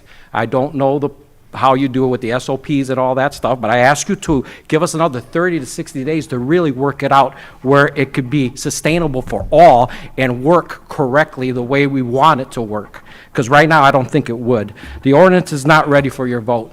Thank you very much. Devo, Heller, Steve, Garrity, Robert Tazili. Yes, I'm Devo Heller speaking virtually from 155 South Court Avenue, where I reside. I'm speaking today in support of the midnight sale permit ordinance 2023-8. As I say, I reside at the Solaire, and while I'm on the board, I speak as an individual. The Solaire is at the heart of downtown, lying between Court and Magnolia and Pine and Church. So you can see that these issues are not just in our neighborhood, they are our doorstep. I was at the March 1 Towers meeting that David Barilla and Greg put together. Many of the charts presented today were presented there. They're persuasive. You have also seen that the actions taken today have worked. You know the present method of funding is not viable long-term. From the discussion, you can see that this ordinance may not be perfect, and I'm well aware of the quote attributed to Voltaire that we can't let the perfect become the enemy of the good, or the good enough as it's sometimes phrased by politicians. But this is an ordinance that's a result of compromise and based on the data collected. I hear all the arguments, and I'd like to say let's not delay the adoption in an effort to make it perfect. You can still work on other ordinances to address other aspects of this issue, primarily noise and aggressive panhandling. I think you also need to be ready to revisit this ordinance if it doesn't fully accomplish its goals, or if it has unintended consequences, such as putting the Corona cigar bar in the position that it seems to be. Thank you very much. That's all I have to say. Thank you. Steve Garrity, Robert Tazili, Barbara Hartley. Good afternoon, Mayor. Good afternoon, everyone. Thank you so much for your time. I'm Steve Garrity at 201 East Pine Street in downtown Orlando. And as VP of Highwoods Properties, just briefly, Highwoods owns about 30% of the Class A office buildings in downtown Orlando. We're long-term real estate holders, and we have a beautiful city that we continue to see mature, and it's nice to see some progress that's occurring. So it's very healthy dialogue that's occurring, and I appreciate everybody's efforts in getting us here. I do think that there's been, as we all know, an increase in after midnight activities that have been negatively affecting the downtown safety and brand. which affects the city's investments such as DPAC as well as future developments. So Highwoods and I support the ordinance as proposed. Thank you. Thank you. Robert? Barbara Hartley and Kate Clodfelter.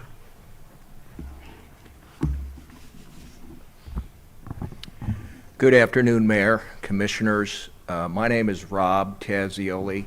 I'm the owner of Dovecote Restaurant, which is located at 390 North Orange Avenue. It's in the old Bank of America building, now called City National, right across the street from the courthouse. We are a fine dining restaurant that also does a lot of events, weddings, corporate Christmas parties, birthday parties, etc.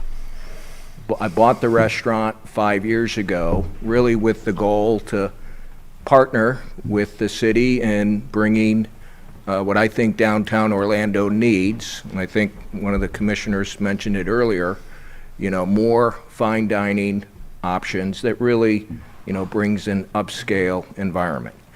I was born and raised in Chicago, been here for 20 years, but I spent 28 years in Chicago living in the downtown loop in Lincoln Park and was raised in a suburb. So I understand very well what it's like to live in a city that people will drive 20 miles from around the city to spend a night on the town.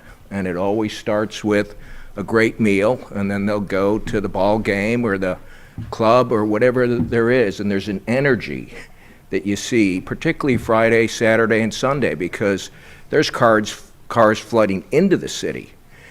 I was shocked when I got here, expecting, because we had 4 young children, and obviously everyone knows Orlando for Disney, but I thought for certain, given the tourism, pull, that you'd see much more of a vibrant downtown with more restaurants, and upscale. And, I came to learn that, boy, when people are going to spend a night on the town, more often than not, they're going to Winter Park, Park Avenue, or they're going to Lake Mary, or they're going to Disney Springs. And I wasn't accustomed to that at all. Big reason why I was retired and I bought Dovecote, to bring to the city something that I think will help with that. And the number one reason, because I've asked that question a lot, why people don't do it is crime. So I'm here to speak fully supportive of both of these measures, and they need to be enforced. Thank you. Thank you. Barbara Hartley, Kate Clodfelter, Miles Moraine. Hello, can you hear me? Good afternoon, Mayor and Commissioners. I'm Barbara Hartley. My address is 39 South Magnolia Avenue, and I'm the Executive Director of the Downtown Arts District. We manage and operate City Arts Orlando, which is on Pine and Magnolia in downtown. And the reason I wanted to address you all is, one, to thank you for having the conversation and to thank the bar owners. Nightlife has always been a vital part of economic development in downtown. And I've been part of those committee conversations and security and safety over the years. And as someone said earlier, perception is reality. So even though we're not open past 12 o'clock, we often hear that people don't feel safe or they don't want to come downtown because of security issues or they heard something on the news.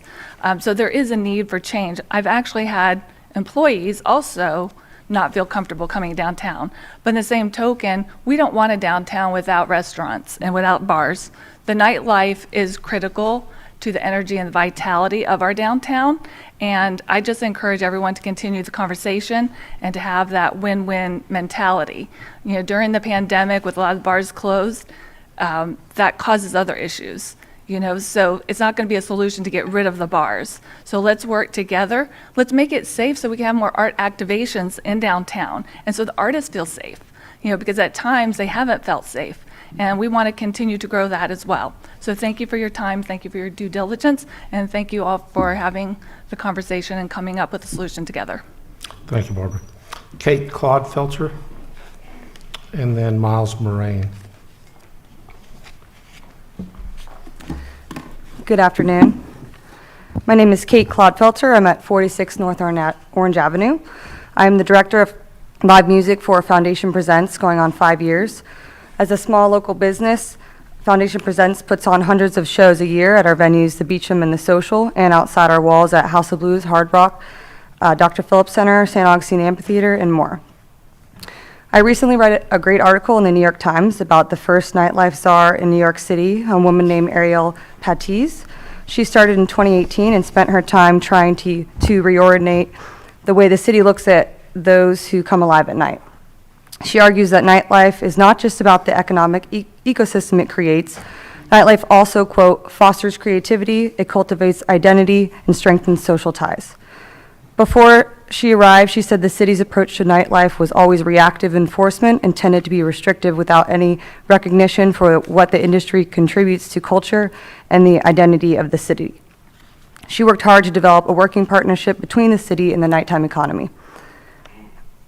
I know Orlando is not the first city to deal with the issues we're facing now, but like New York City, Austin, London, and other great cities, we too should look for innovative and collaborative solutions to our problems rather than reactive ones. For example, I've noticed groups of people come from the parking lots around 2 a.m. just to hang out on the streets since everything else is already closed. I've read cities have required their parking lots to only allow cars to exit after 1:30. The cities felt this would keep bad actors from coming downtown to cause problems after the bars have already closed. It seems if we implemented something like this, it could have a real positive effect. I also feel there's a missed opportunity in driving the messaging that downtown is a gun-free area by making all bars and venues downtown search their patrons before entering, regardless of their capacity. It's so important that we collectively have a united front against gun violence in downtown Orlando. I also hope that there are continued plans and programs in place to support our houseless population. As an Orlando native, I have a deep love for our city and the diverse community we've built. I want our downtown to be the best and the safest that it can be. I believe we can achieve this by venues and the city working as partners rather than adversaries, because only then can we truly evolve. Thank you for your time. Thank you, Miles Moran. Do you leave? Okay, Madam Clerk, that's all. Do you have any more? Yes, we have one more via Zoom. Susan Buttery.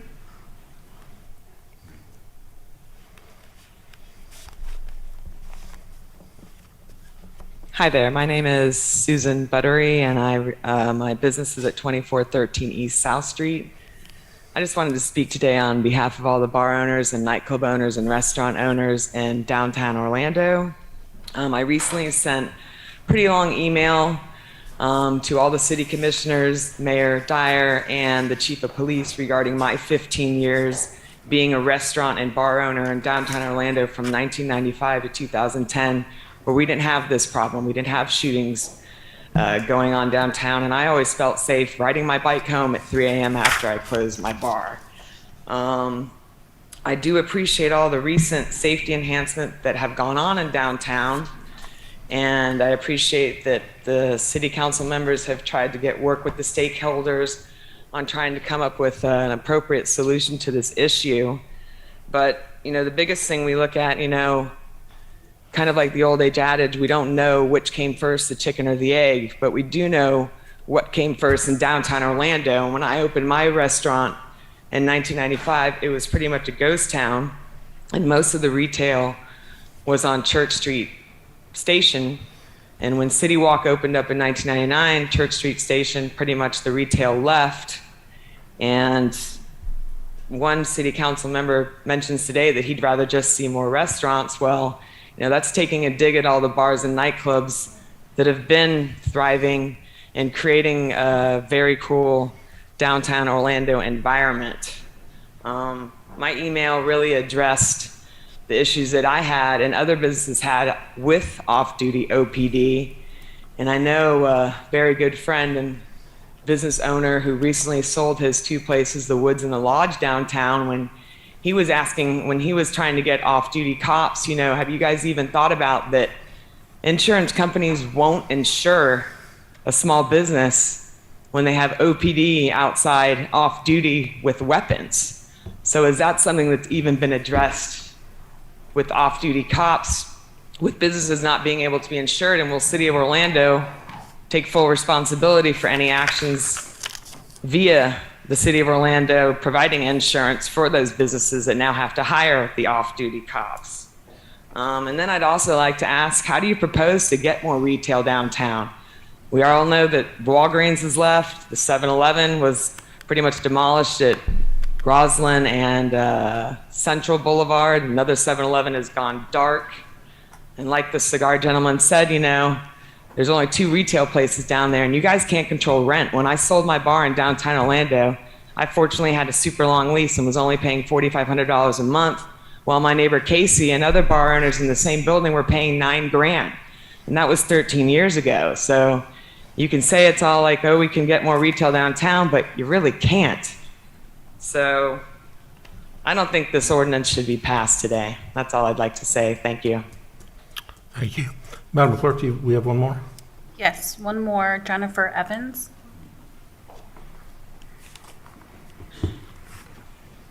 Thank you and good evening, Mayor and Commissioner. My name is Jennifer Evans. I'm here for 2 reasons. One, to speak as a resident of the city of Orlando at 520 East Church Street, apartment 636.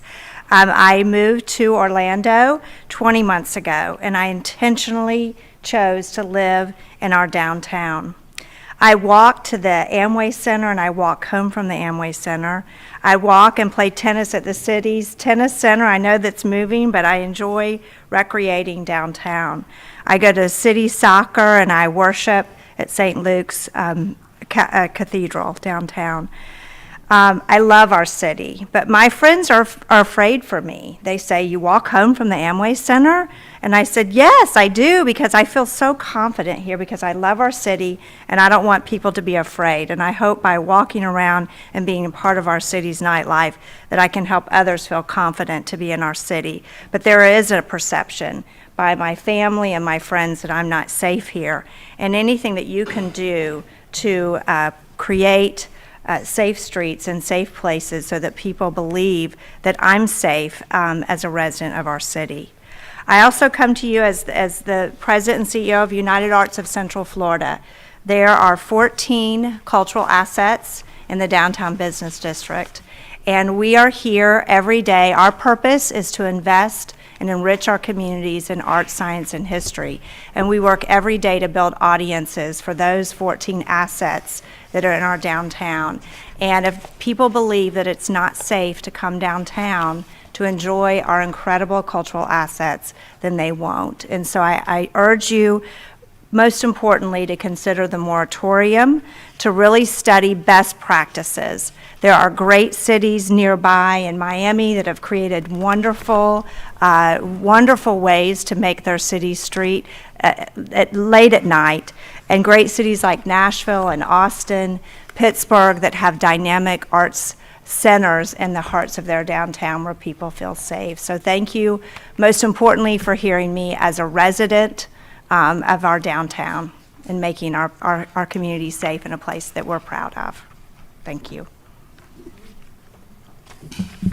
Okay, is that it, Madam Clerk? That's all, Mayor. Okay, Commissioner Hill.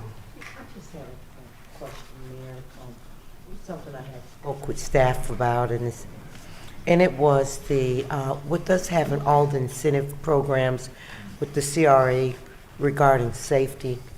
It was a concern of mine also with the WAN for under 49, especially when it's having some issues with violence and gangs. My fears, someone sit inside one of the restaurants or bars waiting for their target to come out. I know, it might not be an issue today, but at some point, can we look at that to where if we have that incentive program, at least go and use that to get a wand? That's the least we could do for all patrons coming downtown to feel safe.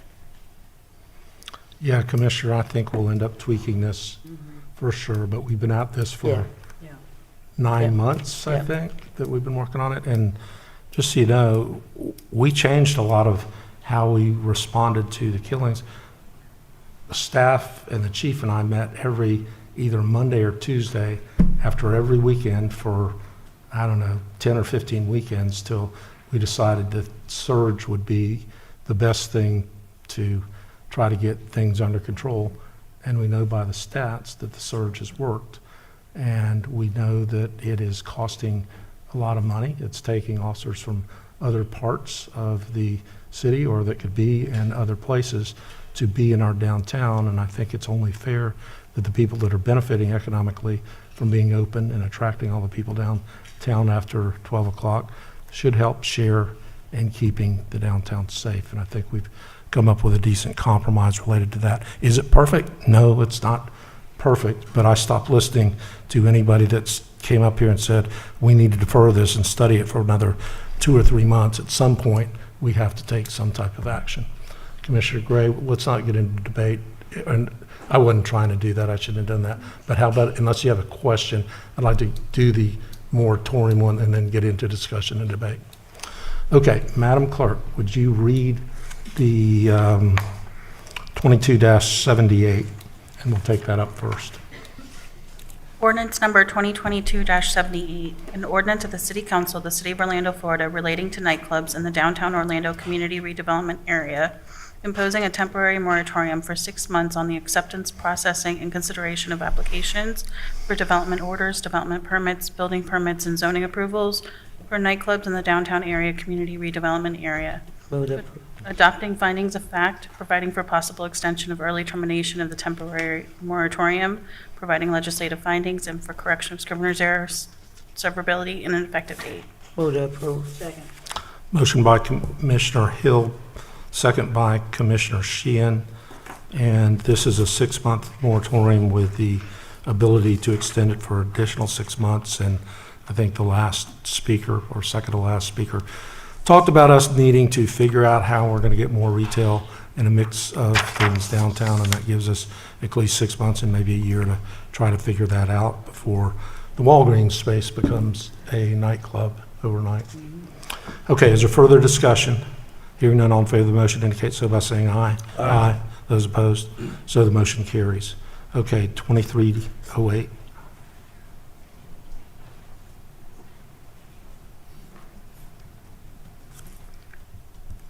Ordinance number 2023-8, an ordinance of the City Council of the City of Orlando, Florida, amending Chapter 5, Orlando City Code by amending Section 5.06, Powers of the Code Enforcement Board, amending Chapter 33, Orlando City Code, Alcoholic Beverages by amending Section 33.03, Hours of Service, Sale and Consumption, providing for severability, codification, correction of scrivener's errors, and an effective date.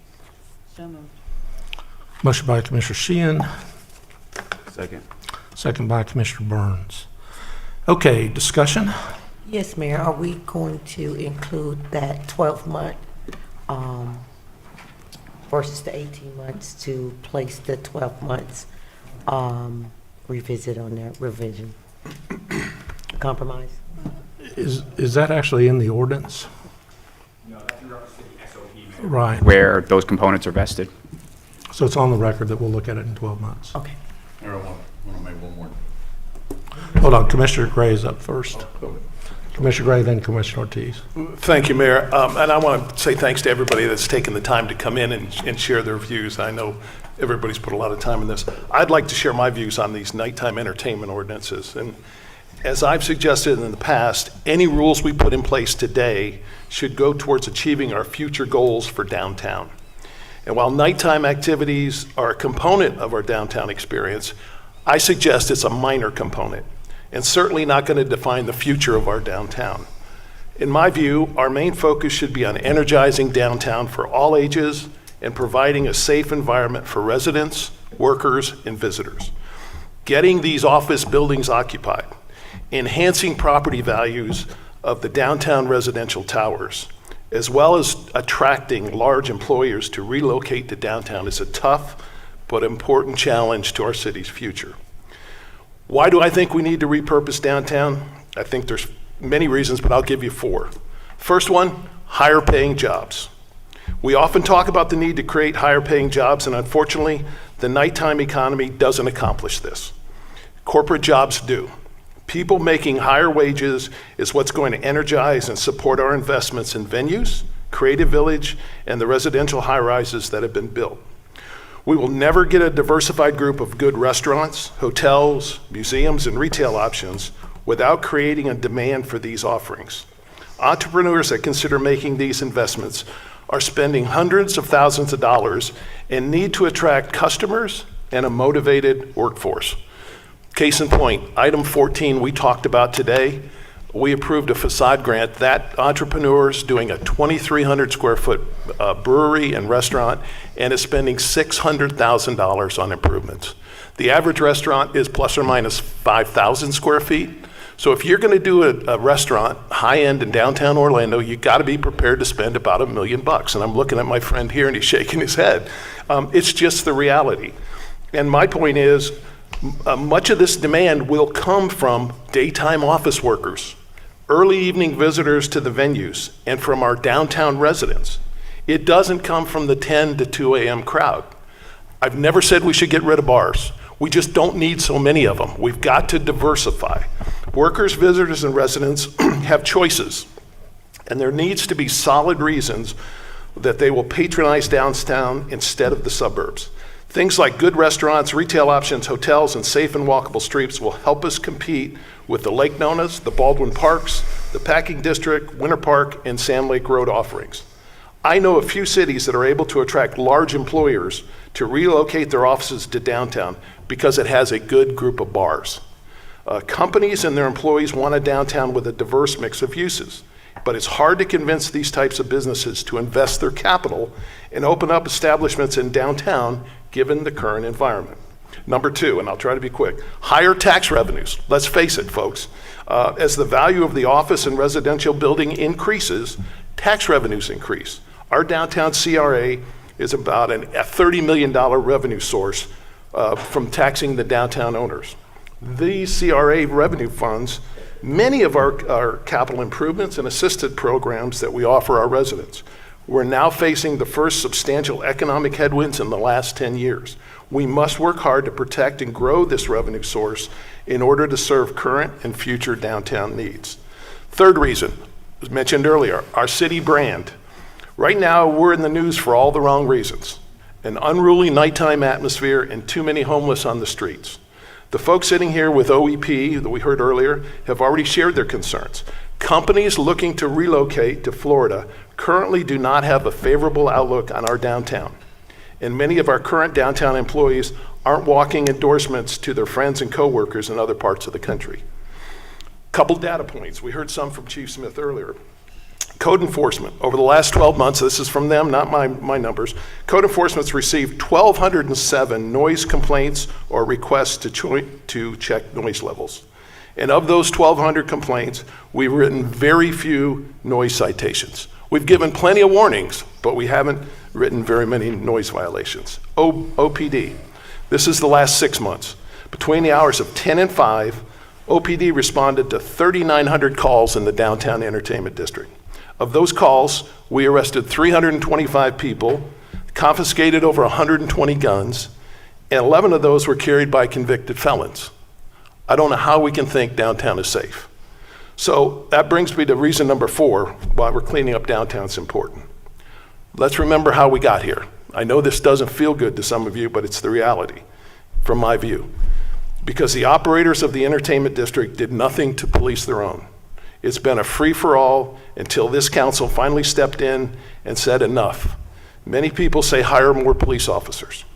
But we know police officers don't want to work the nighttime detail for $90 an hour. It doesn't interest them. In fact, they have to be ordered to work downtown. Why?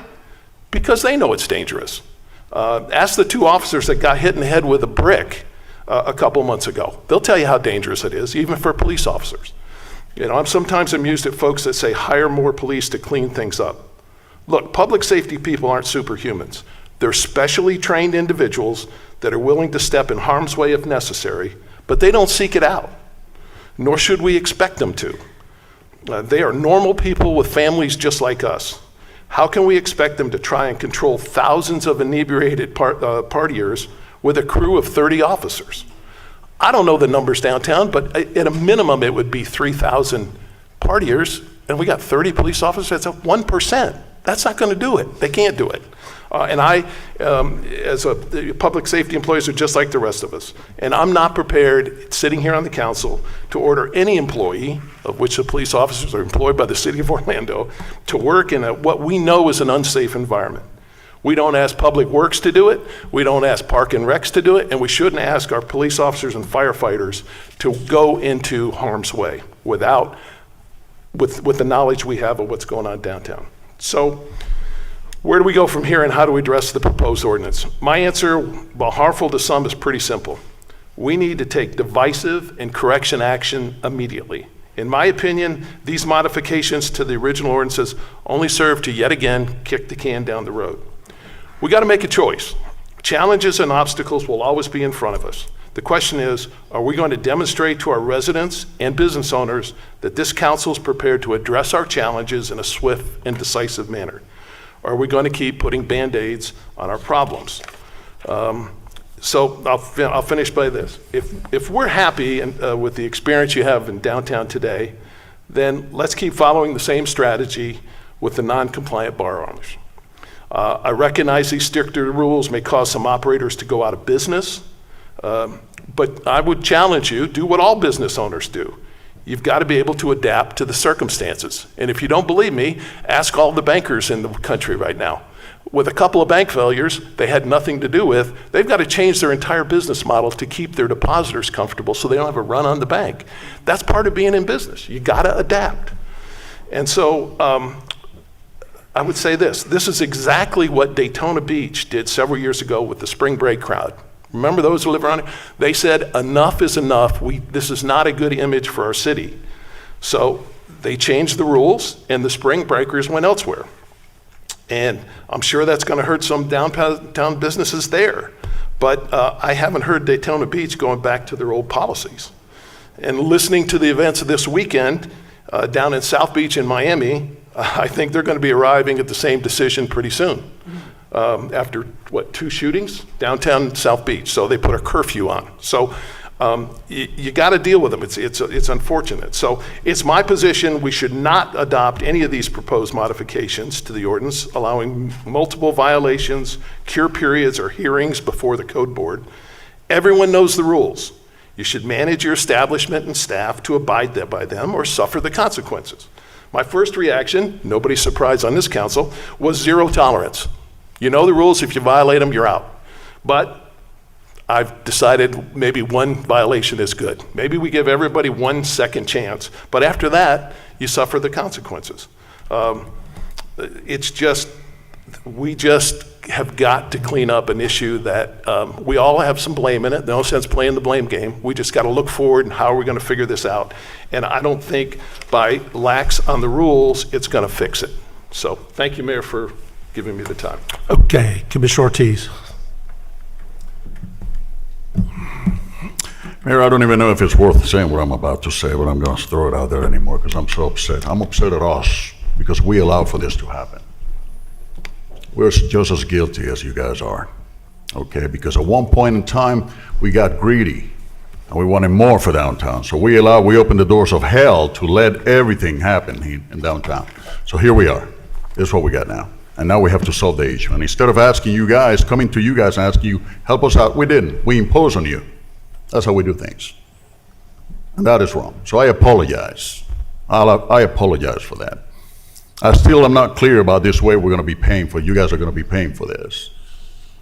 And that is sad. I hope it doesn't become chaotic for you. I understand some of you are going to end up closing because of their circumstances. What I would have loved to see is that we work with you guys and we would have come up with an answer on how to solve the issue that we have at hand. That's government. We're here to represent you. We're not here to dictate and impose on you. Yes, we have an issue. But when we are happy, when we're working together, we can solve the problem because everybody's eager to work together. But when somebody's imposing on me, I'm not going to be happy to work with anybody. I don't find it fair that only 47 of you are paying for this and the only 33 are not paying for this. I think everybody should be paying. I don't know how we got to that equation because I sat down at my house and I figured it out. I came up and I can tell you, I came up with the capacity of everybody, added it all together, figured out which one was everybody's capacity, divided, came up with a dividend, came up with a quotient, that came up with a percentage and multiplied by the amount of money that we have to pay in police officers, and that's how I came up with the amount of money that some of the clubs are so small that they will pay almost nothing.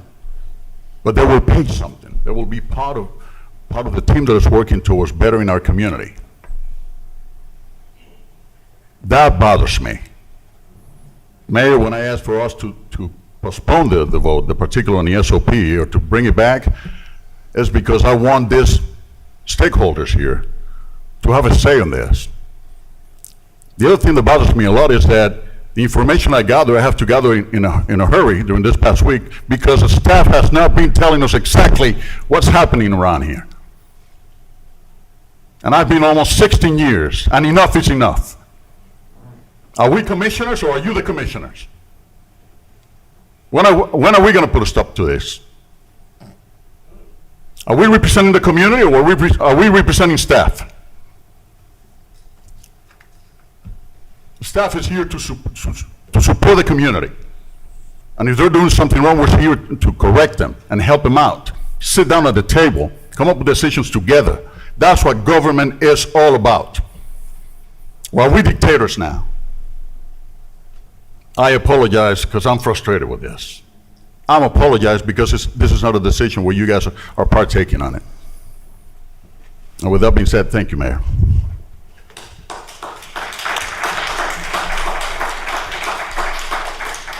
Anybody else? Okay, then I will close this out. Commissioner Gray, this isn't perfect. You know, Miami, they're going to go ahead and take it back to midnight. Maybe, I suspect that might be your idea as well, that we just go ahead and close everybody at midnight. So that was one of my thoughts for a while as well, when we were in the midst of all that, but I didn't think that was exactly fair to people who had invested a lot of money. And I do think it is fair to everybody that we figure out how to make this city safe. Commissioner Ortiz, I don't know what to say about your comments, because we've been at this for, well, I am going to say something because I'm going to defend staff.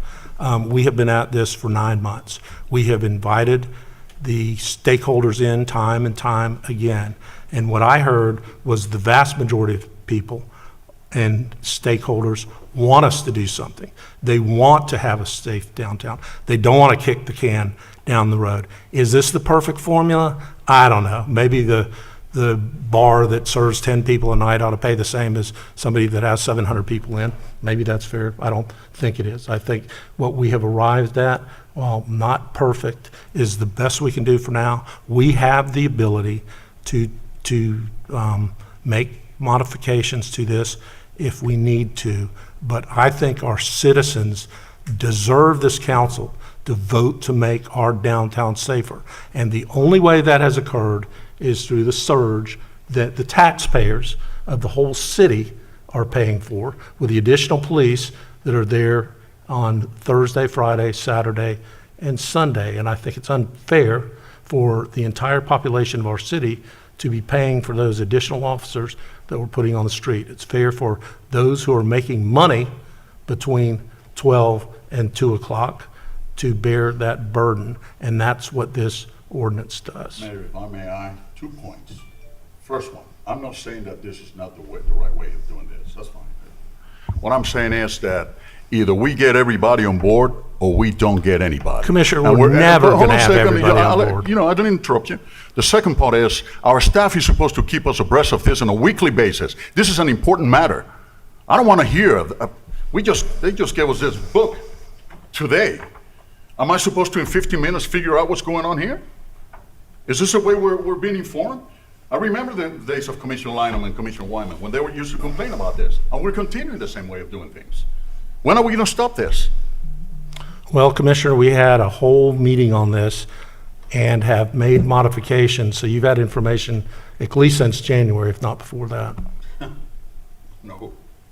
I'm not going to argue. Okay, further comment? All in favor indicate so by saying aye. Aye. Those opposed? No. No. Okay, I got that 5-2, Madam Clerk. So the motion carries. All right, that was all of the official business for the city today. Ed, would you get us in position so that we can have general appearance?